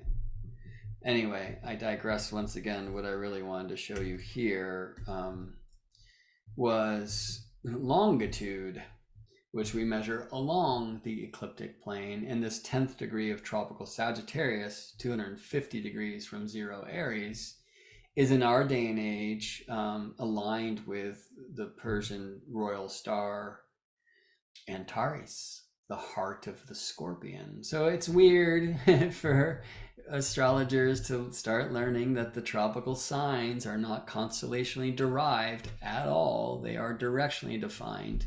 And therefore, they do not align to the constellations as they once did, and never can exactly, because constellations are not equal divisions of the ecliptic anyway, as the 12th part signs are. But in our day and age, this 10th degree of Sagittarius, where Mercury and Venus conjoin at the time of the Sagittarius new moon, are aligned with the heart of the scorpion. And some say about that star, it's the royal star, that it's about like honor. And then if you don't walk in that way, you can get the sting. Or it's about kind of charisma and like a larger than life energy. And if you take that too far, right, like into narcissistic or manipulative zones, you'll get the sting. So there's one of the ways that I will always consider a chart is like how our planets align to the stars, like Mars at this time, who is significantly, this is a lot easier to see in Greece, where Mars will be on high at the time of this solar eclipse. I'm going to go to Cairo this time instead. And we find Mars just culminating there at the time. I said solar eclipse, but it's not one, it's a new moon, right? Mars is culminating almost at the zenith at the time in Cairo. And Mars, it's been a really beautiful thing to behold. He's getting brighter and brighter because Mars is being passed by Earth. As we pass Mars every 2 years, that's Mars retrograde, by the way. It will get closest to Earth, the perigee, on December 7th, when occulted by the moon. Maybe a tale for another time, but be there. Like many of you will actually be able to see moon eat Mars in the sky, and then Mars to be reborn on the other side of that at Gemini full moon time, the full moon of this particular Sagittarius new moon cycle or lunation, and that is December 7th. So Mars right now is getting brighter and brighter. It's actually just getting brighter than Sirius, the brightest star in our sky. It's been an amazing thing to behold. I'm just seeing Stellarium confirm that. Sirius has a magnitude of negative 1.45, and the more negative, like Mars is negative 1.73, the brighter. So it's been a cool thing to see day by day in the morning sky, like Mars kind of overcoming Venus and Sirius in luminosity. And then Mars traveling between the horns of the bull, and Mars is out of balance right now. Like that's a pretty, as Isabel screams, that's kind of a significant essence also of this new moon. So let me just show that to you. We'll get through the signs, and then we're going to get into my production notes. It's going to be another long one. Hopefully you're having fun. And we'll wrap this thing up. So let me show you the midheaven lines in the astrocartography in this moment of the Sagittarius new moon, which is culminating here near the Tropic of Capricorn. Okay. And one of the reasons why I want to show this to you is, as I had noticed in the tables, that Mercury is south of the Tropic of Capricorn. That means out of bounds. That's the southern bounds of the sun, which the sun will find at solstice time. When the sun ingresses tropical Capricorn, it shines directly above the Tropic of Capricorn. And then tropicos means turn around. That's when the sun will turn around, start heading north to its northern bounds, which are the Tropic of Cancer. Mars is now well north of the Tropic of Cancer. So this out of bounds Mars, who intriguingly is just here above like Luxor at the time of the Sagittarius new moon. All this thing's telling me to go to to Egypt, but dig also that Mars, kind of the god of war, retrograde in the sign of Gemini, at the time of the Sagittarius new moon, maybe where we're asked to interview our dogmas in our belief systems. And in some ways, our culture, I don't know, that might be more of a Cancer Capricorn construct, but like our idea of truth. Like, notice that Mars is culminating in the Ukraine, god of war, culminating in the Ukraine at the time of this Sagittarius new moon. We might lean towards believing that means more war, but I don't think it has to. And I think in this chart speaks to us about a war of words. And also look at the Mars Pisces Neptune square of a war of manipulation. I'm intrigued by this really strong Mars Saturn trine in this chart. I'm always hopeful for peace and coming towards a common point of view or a compromise, and that will bring us back to the Libra mystery. So let's go back there and try to finish our trip through the signs. So Sagittarius needs to be a tool for the Libra design. We must learn that we have dogma and also to learn the other's point of view and to study in a place where it's okay to know the truth, that there are many truths. There are many sides to the story which will help us get to the story. All right, let it bring us together, not separate us. Let's go to a Scorpio rising place like Sri Lanka at the time of the Sagittarius new moon in the second. So if you are born with Scorpio on the rise, this will be a time to consider your resources. One of the most important of those is not in your bank account, friends. It is how you value yourself. That, by the way, is what vocation gives birth to, right? Like that vocation, the 10th, is born through our alignment to our sacred work of the 6th, which births like our right living, making a loving, and that will birth the resource of, really valuing who you are and what you're doing as you contribute. So it's an interesting thing that the 2nd is said to be a blind spot for the 1st as well. Scorpio, nocturnal fixed water. Sagittarius, diurnal, mutable fire. And yet, not and yet. Why is that blind? I think of the 2nd as needs. And the Scorpio design, which is the deep dive, right? Like going into the underworld to come back with the light. And let's also honor that there's another side to this path. And I think Mars in Gemini is assisting Scorpio in learning this at this time in retrograde out of bounds Mars, perhaps even more so. As it is said by Hermes in the Emerald Tablets, it rises to the heaven and again it descends to the earth, achieving the force of things superior and inferior, which means above and below. We could also perhaps say it descends to the hell and returns to the earth, achieving the force of things inferior and superior, which mean below and above. I think it's important for us to understand that the Scorpio path wants to bring us to heaven as much as it wants us to explore the underworlds below. I'm seeing a bug walk across my desk right now, who is a bug that tends to live on the ground, and here it is on the 2nd story. Okay, well displayed, sir. Thank you. Which actually asked me to put on my, speaking of Egypt, my scarab ring. Great. So why does Scorpio have a Sagittarian need? It's, if you really want to do the Scorpio thing, it can't rest. We're going to learn to relate to that. There's Taurus on the 7th, and yet it is about, death and rebirth and that composting way. And so it's going to be excited here by this reminder that you are on a quest. Yeah. I'm going to leave that there for now. I will say that this particular Sagittarius new moon, as it was with the Scorpio solar eclipse last month, seems like kind of particularly strong for the Scorpio design, with out of bounds Gemini retrograde Mars on the 8th sign and Saturn on the 4th. But we love seeing Jupiter having returned to Pisces for this particular Sagittarius new moon. In the Scorpio design, we want to be passionate about Pisces. Pisces is the 5th of Scorpio. Okay, well, Sagittarius itself, right? So what is Sagittarius? I'm going to end there.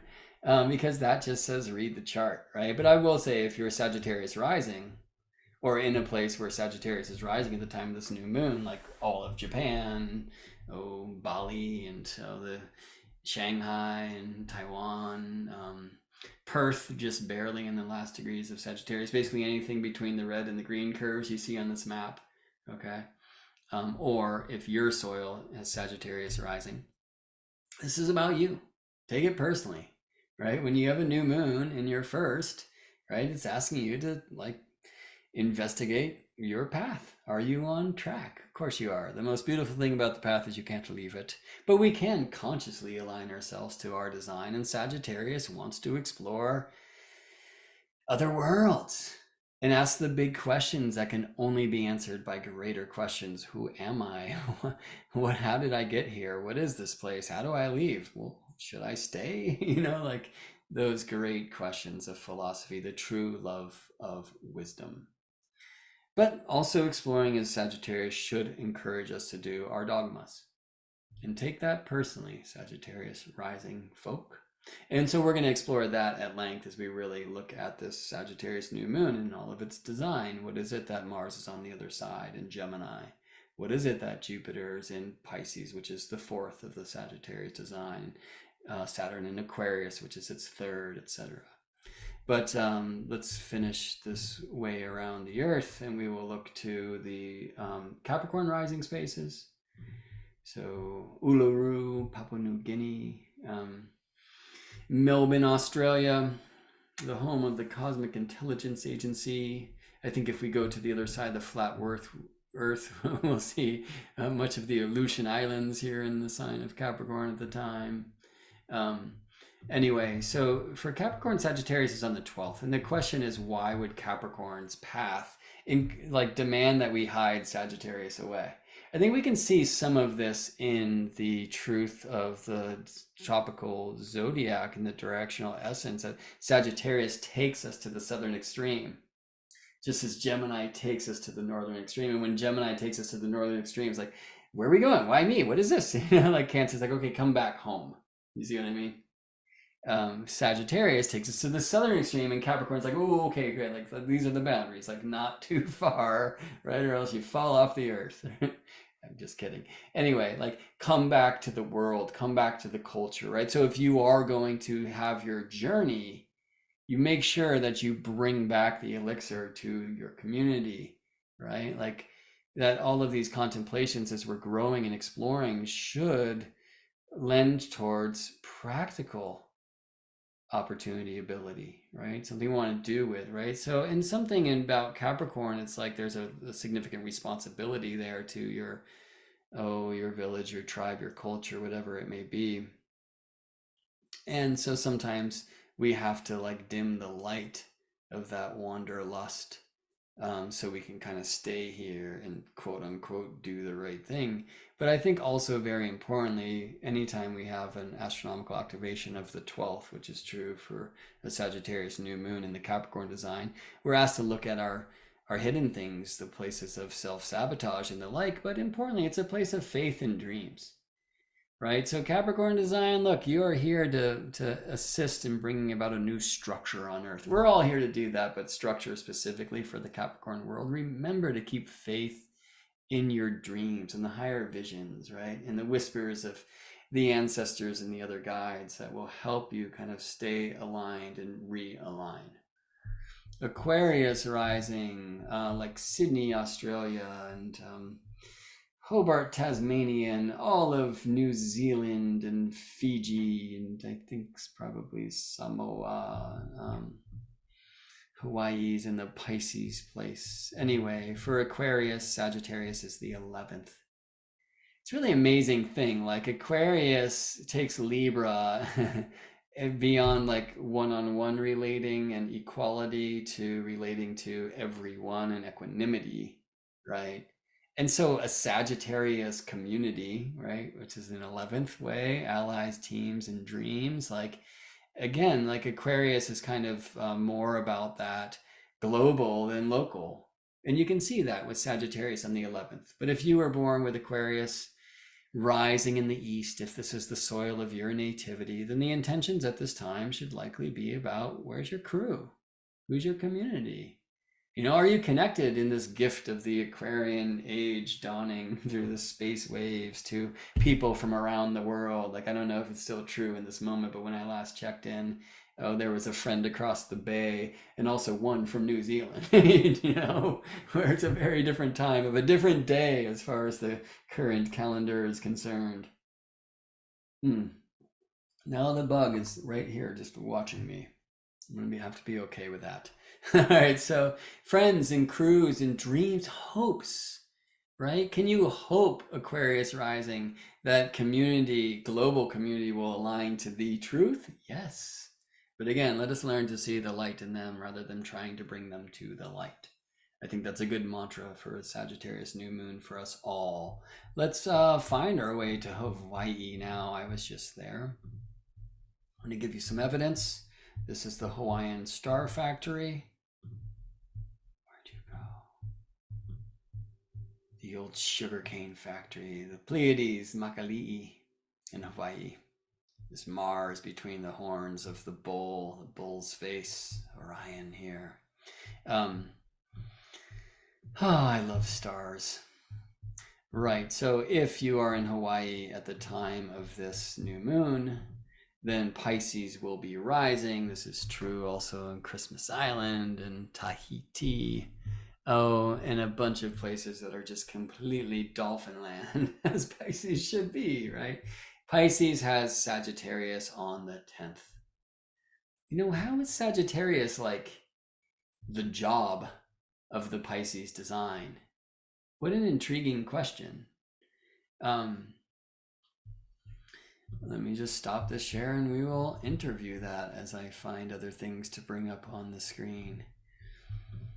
Yeah, it's one I'm very interested in. I've lived most of my life on the West Coast. I grew up in Las Vegas, Nevada, though I was born in Boston, Massachusetts on the East Coast. There, when I was born, Gemini was rising. And in Las Vegas, it was a Aries rising place, as it was in Boulder, Colorado, where I spent a lot of my time too. But on the West Coast, where I've lived most of my life, in California and also in Seattle, Washington, Pisces was rising when I was born. So I'm often considering global moments like a Sagittarius new moon in the Gemini soil, right, where Sagittarius is the 7th. But as I showed before, it's on the 6th house side of my 7th whole sign in my own natal chart. So I want to consider that and take this thing very local, like all the way down to the very intricate dog hairs stitched into my t-shirt. And then I'm also interested in, well, if I was born here in California where I live and have lived for so long, at least on the West Coast where Pisces is rising, well, then Sagittarius is on the 10th sign. It's on the 9th house side of my relocated chart, whatever, but Sag is the 10th of Pisces. And I'm intrigued, very intrigued by that in general, because I think of Sagittarius as seeking and Pisces as faith, like that which when we allow ourselves to seeking is not believing, but it can bring us to beliefs in the truths that we know, though we cannot ever show, right? Like our faith will be our beliefs in the truth that there are things that we can never see, smell, touch, feel, or whatever, or likely share in that way with another human being, because wisdom is forged in the flames of experience, not expression. But there is something very interesting in this kind of Jupiterian share between Sagittarius and Pisces. And there's a lot of that at this time because, all of these so quote unquote personal planets of Moon, Mercury, Venus, and Sun, like everybody but Mars on the way to Jupiter in the Chaldean order in the sign of Sagittarius. Right, so there's a lot of kind of connection through Jupiter's essence between Sagittarius and Pisces always, and particularly at this time. So how is Sagittarius the 10th of Pisces, just as Pisces is the 4th of Sagittarius? Is a really intriguing considerations. And I think also the consideration of how are they square?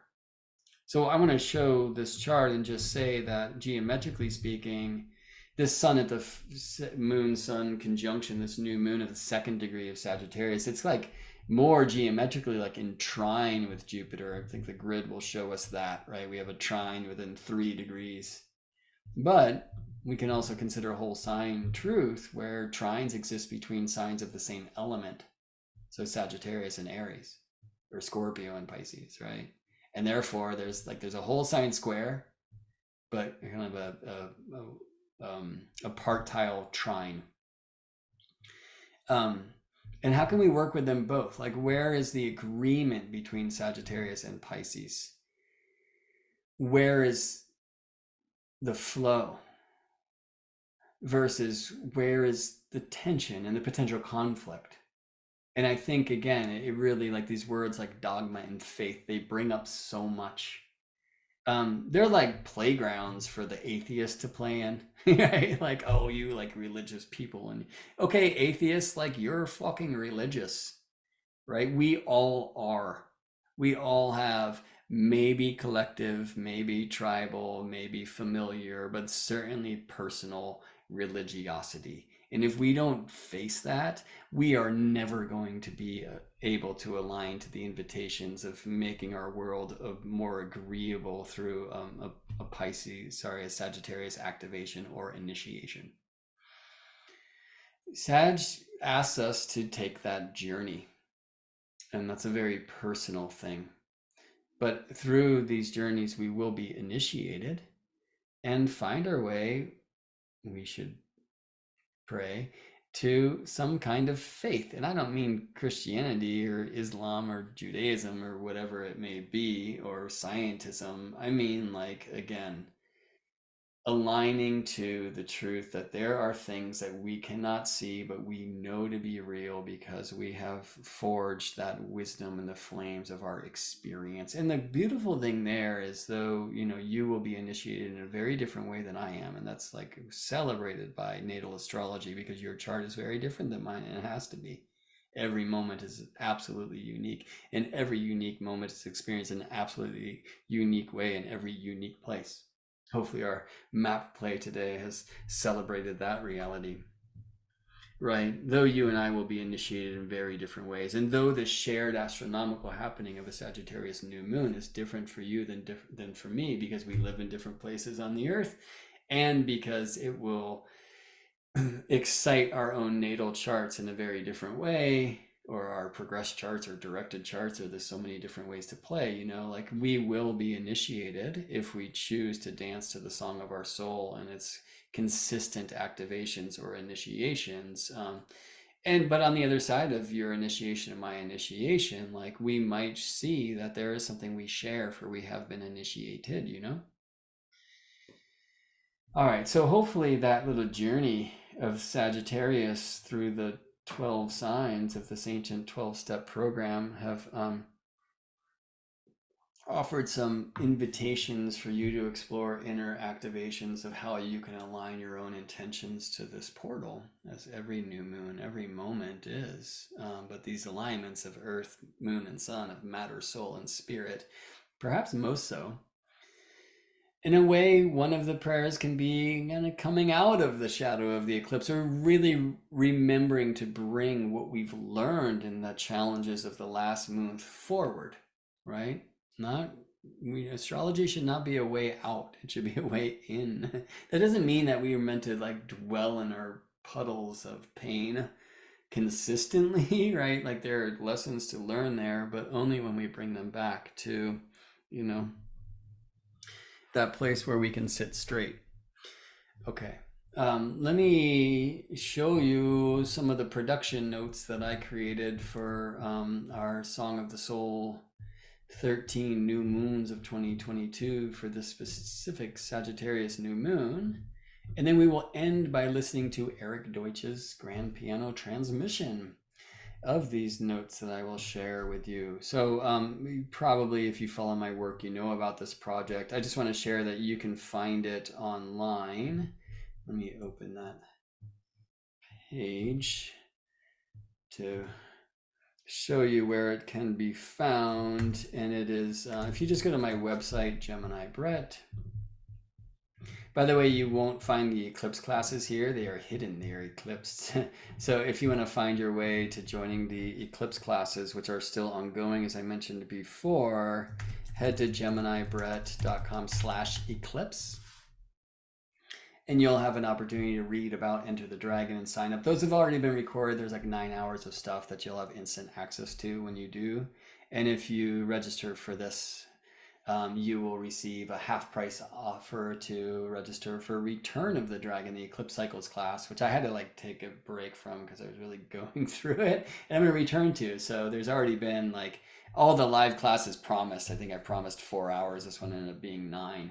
And it might be like that with the Return of the Dragon classes because I'll move forward doing some transmissions from my own Eclipse Cycle or Saros series activations and Mutonic series activations, and then we'll do a couple examples from folks who have been doing the class together.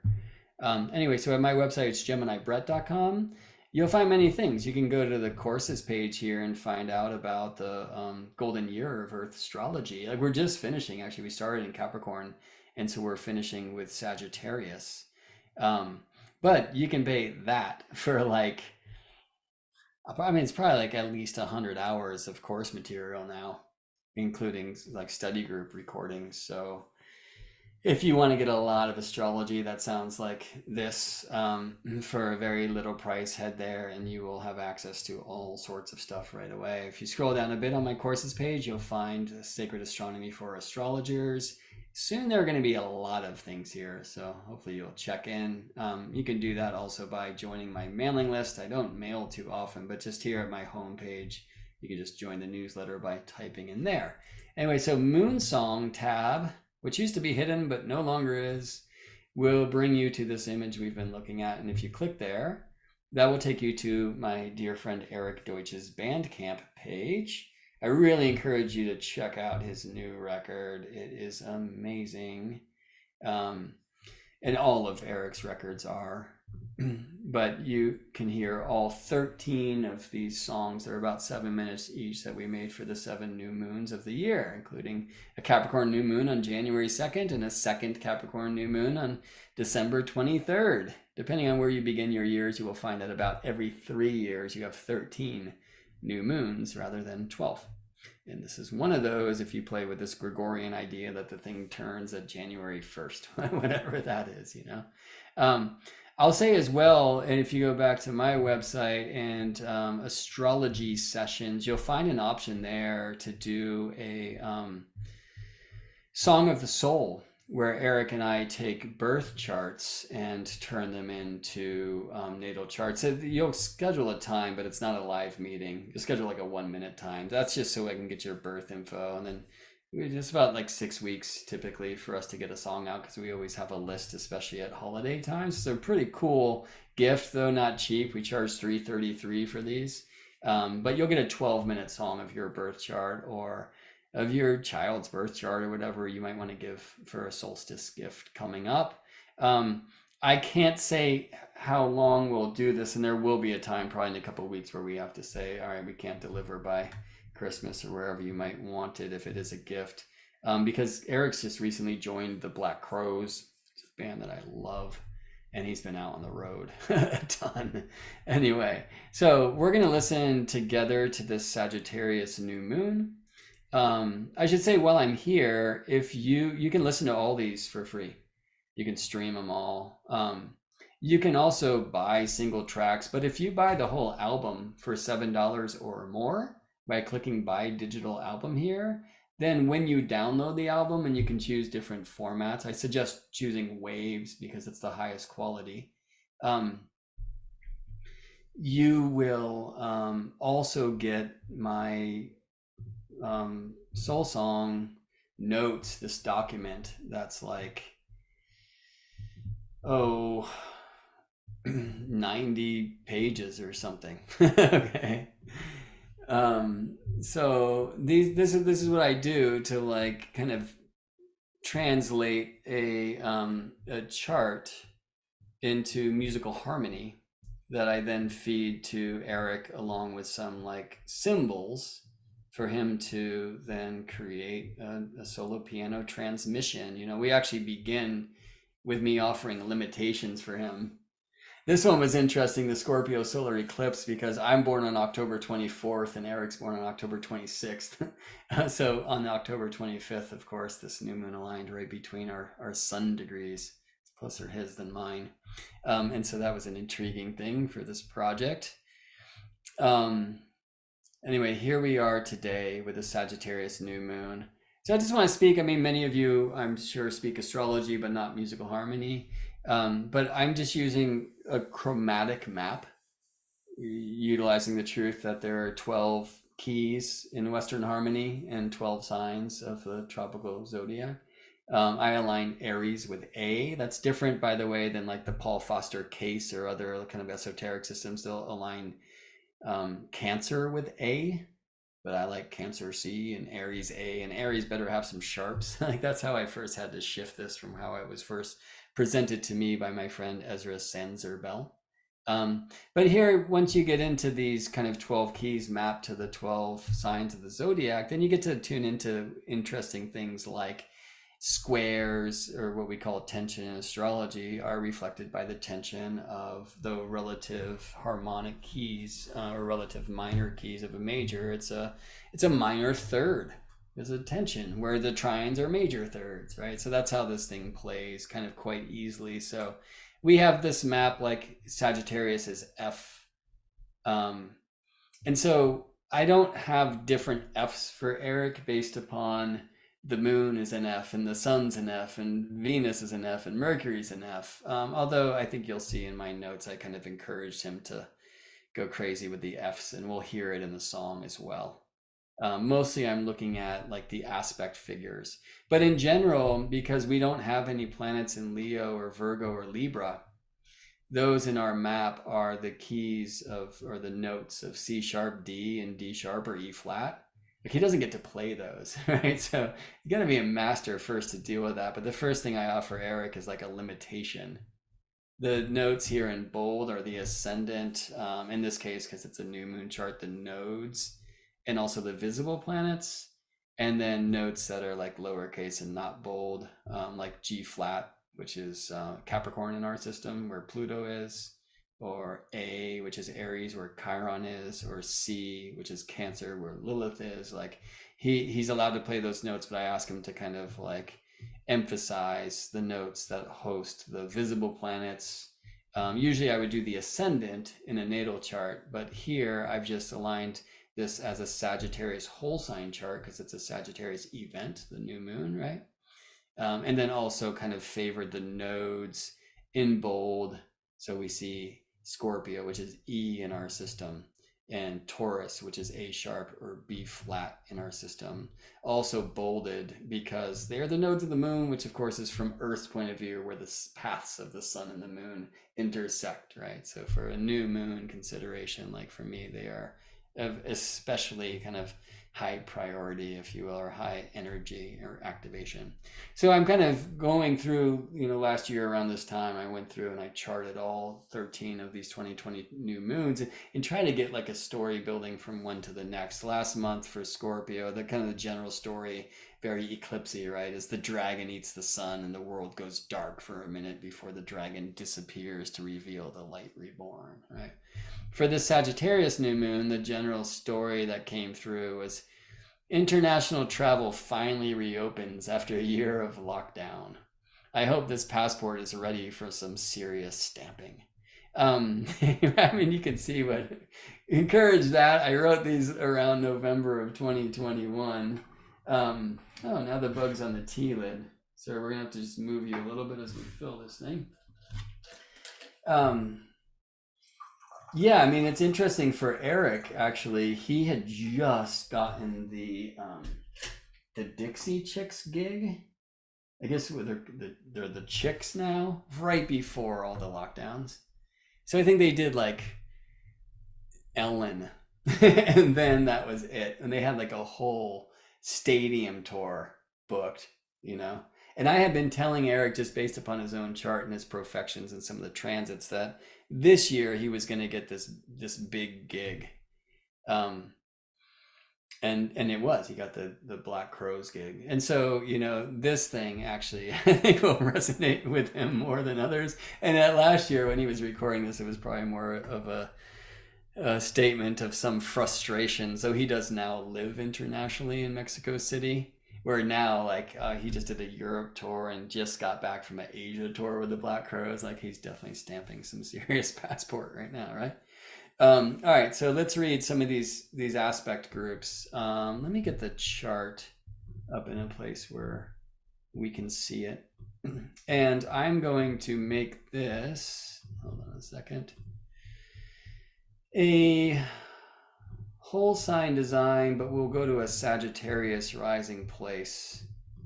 Where did we see Sag was rising in Perth, I think?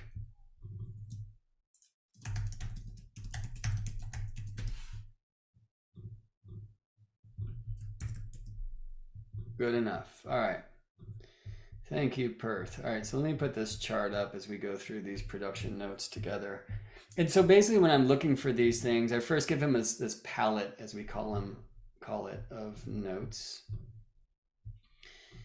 and ask him to focus on notes. And by the way, like the way that I tend to read a chart, it's less visible, like the ascendant, and when I speak globally, right? So the way I map these is different for a natal chart um, than it is for a global moment, like an eclipse or any new moon.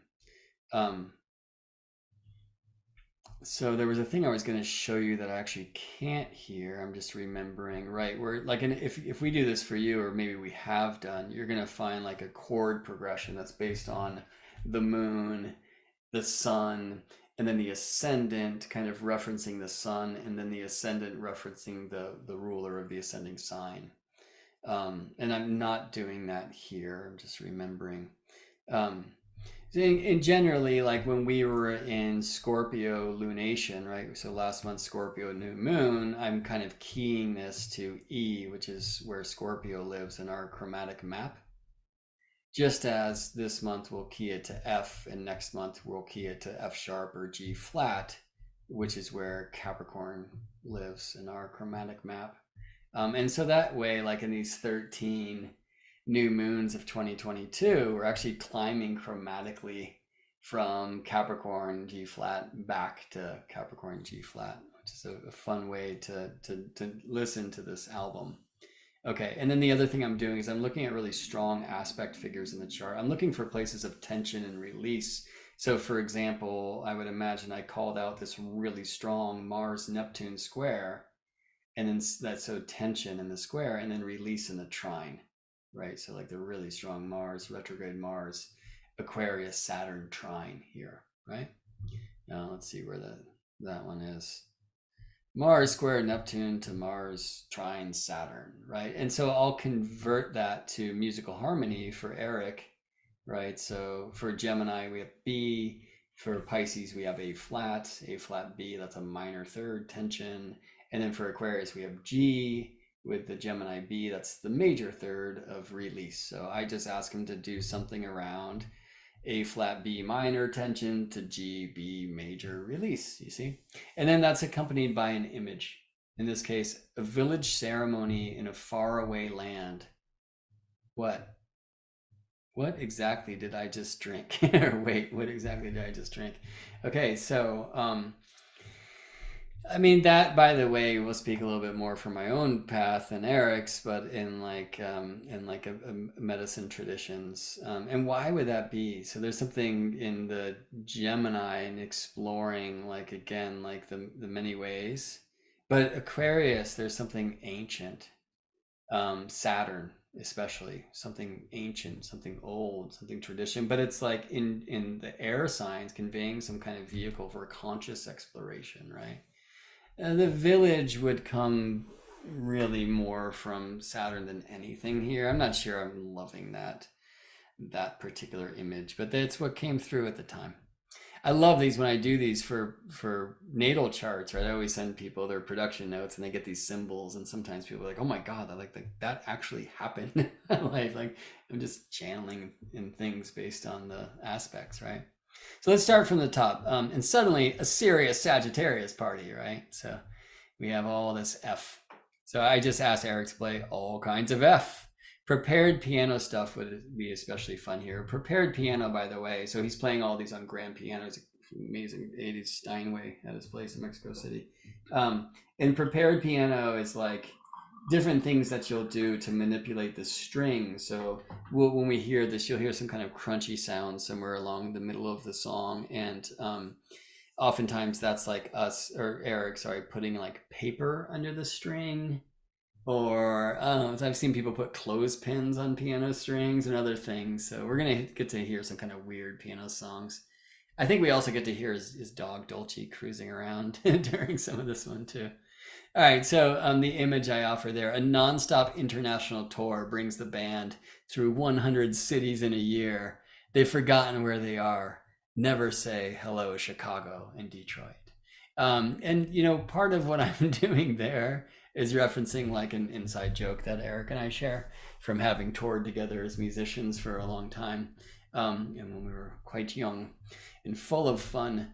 But some of that is to look at this like Mercury and Sag, right? It's like go explore, but also try to remember where you are, try to keep the data intact. All right, so Saturn, Uranus, nodes, T square, right? So Uranus is at the North Node, as it has been. Saturn in Aquarius with Uranus and Taurus, they've been in this strong square. Most of you will know that for quite some time. That was really kind of initiated or activated by the Taurus total lunar eclipse, the blood moon, a couple weeks back.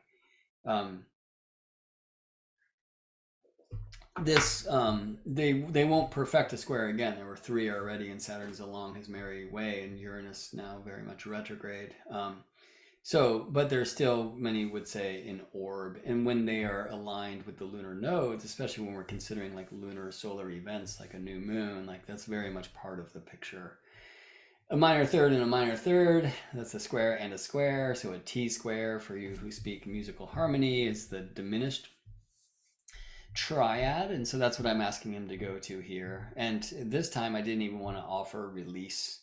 We could have gone to like a Mercury Saturn sextile, which is a whole step, or look to the Mars Saturn trine, or look at the outlet maybe for the node and Neptune, whatever. But I didn't. I just wanted to really play that tension. We're going to hear that towards kind of the beginning of the song.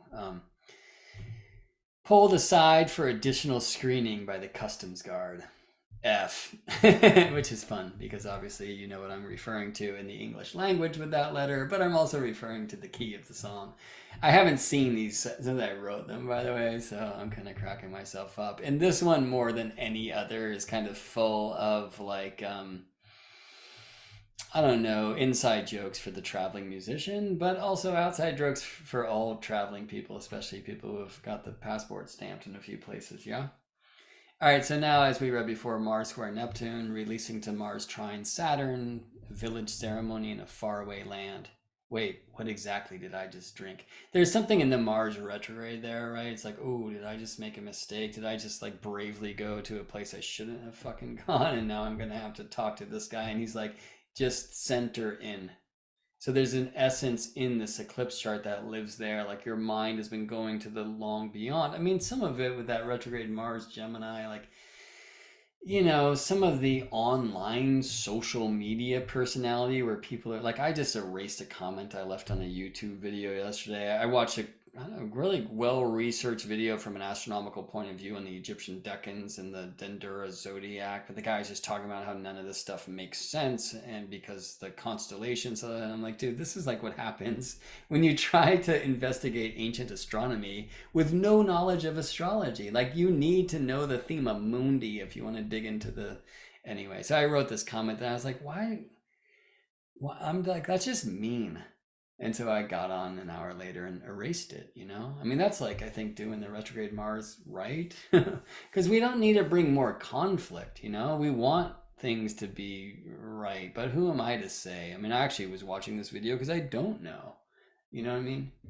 So, I mean, there's something about like the business exchange of a very large social media organization recently that can live there, and people's dogmatic views of what this is and whatnot. You might be interested in the shirt that I'm wearing, and I've worn a lot over the course of the last couple years. Anyway, it's a lot of that lives here. So I want to like kind of get out of like strong reads of the chart and maybe more into some of the symbolic and the musical space, and we'll let the piano do the talking on our way out of this very long journey that we're taking together, whether you're with me live in real time or on the other side. I will say that also, no, I won't say it. Okay, finally, Mercury, Venus, trine Chiron in quincunx Rahu. Right, so here's the trine to Chiron, very strong, especially from Mercury. But Chiron retrograde, Mercury direct, Venus direct, like they're all applying that's about to happen. And then there's this pretty strong quincunx between these planets and the North Node over here. I'm seeing I'm not drawing aspects particular in this chart. Maybe it was shown in this one. Yeah. Anyway, the symbol I offered for that is a young woman's first horseback ride since she was bucked last year. Her fear recedes almost instantaneously as she and the horse become one. Right? Honoring the centaur nature. And I like the North Node in Taurus to guide that as well. There was that other thing we were looking at before, which is that Venus and Mercury here have a parallel with Pluto and Capricorn, right? In some way, it's almost like letting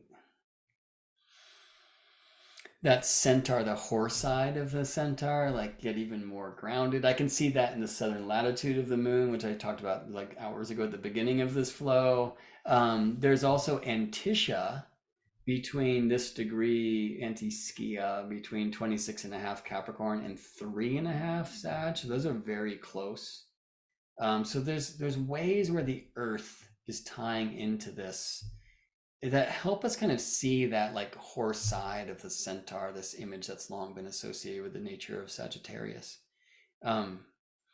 Because, you know, though fire, and perhaps especially Sagittarius, which I see again as the smoke that rises from the fire and takes its own path to the heavens, traveling far and wide, though Sagittarius smoke and fire itself is said to be like kind of the least dense and the most volatile, the least earthly element. There's something about that travel that kind of brings us back into the heart of the earth, which is very kind of Capricornian roots and trunk of the tree, you know. And I like that we see these connections. Quincunx may be a connection that's unseen between the Mercury, Venus, and to some extent, especially the moon, who moves so quickly in the North Lunar Node in Taurus, there with Uranus.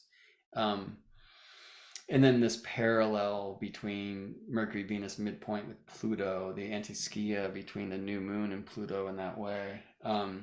That kind of helps Earth, the Sagittarius, and remind us that as we are kind of exploring these greatest questions, like how in the hell do I get out of here? Maybe the right question is how in the heavens do I stay? Because there's something so beautiful about this earthly place. There's one other thing I want to retrograde back to. I was playing with this idea that I mean, Mars and the new moon, they're quad novile. They're 140 degrees away, like perfectly. I just did bad math, 160 degrees away, like perfectly. Jupiter and Saturn are in this novile, and they're also in each other's bounds, as we had seen much earlier, right? Jupiter in the Sagittarius, the Saturn bounds of Pisces, Saturn in the Jupiter bounds of Aquarius, at least according to the ancient system of Egyptian terms, or Egyptian bounds as they're called. There's a connection between these planets that's offering Sagittarius new moon an opportunity to kind of be gifted by a gateway, a portal, a soul portal between Aquarius and Pisces that doesn't always exist. And it's like, have faith in change and understand that the only way that our quest for higher truth will change the world is if it is held in the essence of compassion. So, final things that I say here, just kind of telling Eric some of the things that are going to happen during the month. Really, those are notes for myself, because he's doing the musical side and I'm doing the astrological side of our collective in this Song of the Soul journey. All right, so of course, as it always is with me, so much longer than I thought it would be. Um, but hopefully you have enjoyed yourself. I interrupted myself before saying that I thought I would check in with the live comments here before I play the song, and I think I am going to do that just real quick.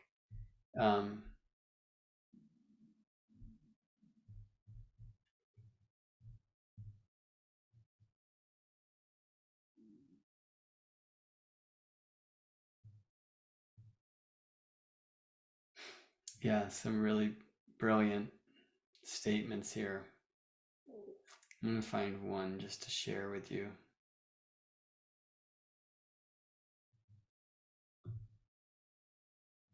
Oh, that's sweet of you, Winter. Winter, I'm just noticing things seem to be frozen. That was just me reading. Um, Winter said, and you can donate extra too. Thanks for that, Winter, because I guess I should mention anytime I do things like this, I would really appreciate it if you like this video. And though we're into, I don't know, hours of live now, if you feel like others would be interested in this impromptu astrological journey / sharing of my learnings, teachings, um, you are very highly encouraged, and I very much, with gratitude, would appreciate if you would like this video wherever and whenever you are watching it, and share it with friends who you feel might dig it. Again, at GeminiBrett.com, you can learn more about the courses I offer, or book a reading with me, or book a soul song from Eric and myself. It's one of our favorite things to do, to really offer ways to make this cosmic science more earthly, more sensual, more embodied. Yeah. And as Winter says here, you can also donate. So there's a donate button in many of the pages at GeminiBrett.com. You can also sign up for the eclipse classes. Some of it's still live. I haven't exactly determined when yet, but that will come and land soon. So GeminiBrett.com/eclipse if you would like to find out more about that. And the quote that I'll read here, which I just appreciate, is Rhiannon saying, I wasn't feeling inspired for my monthly spreads, but you have inspired great introspection questions. Thank you, and blessed be. Thank you. That's like so wonderful to hear that reflection. I very much appreciate that. Yeah, I think sometimes it's interesting for us to create a new moon thing before the moment of the alignment, which is still 18 minutes away. So it would be right on the other side of this song. And sometimes it's just like that moment happens and all the inspirations land, but we're always encouraged to offer these shares usually well before the happening, right? But this is just when I had time and space and felt the call. So I do mean to become a little bit more regular in my shares, and there are some dreams for that to happen in the year of 2023. But may it be what it is at this time. Right, so let us listen to this wonderful song by Eric Deutsch, based upon my production notes for this Sagittarius new moon of 2022. This is one of my favorite of the 13, no doubt. I will put this image of the chart up on the screen in case you would like to kind of engage more with the astrology as you listen to this musical expression of the chart. Though I do encourage you to just close your eyes, lay down. And if you're listening to this live now, I also really encourage you to head outside as soon as the song ends and engage with the sun in your sky if it's daytime. And just close your eyes and like receive that light and feel that alignment of earth, you, moon, and sun. If it's nighttime, try to feel where the moon and sun are down below the ground. And a chart could help. If it's in the 6th house, it's going to be in the southwest at this time of the Sagittarius sunset. If it's in the 4th, it's right down below in the north if you're in the northern hemisphere, or in the south if you're in the southern hemisphere. These are the kinds of things that I love to teach, and you can learn more about that in my sacred astronomy class of GeminiBrett.com/courses. All right, enough promotion, enough words. Let us listen to the notes from the grand piano of the great Eric Deutsch. I will let this play out. It's about 8 minutes long, and then end this video. Thank you so much for spending some time with me here today. I really appreciate that feeling of connection for those many of you who are here live, but also for those of you who are watching this and contributing and hopefully commenting on the video at a time that I currently perceive to be the future. All right, just one series of buttons remain, and we will listen to this wonderful November 23rd, 2022, Sagittarius New Moon Soul Song by the great Eric Deutsch.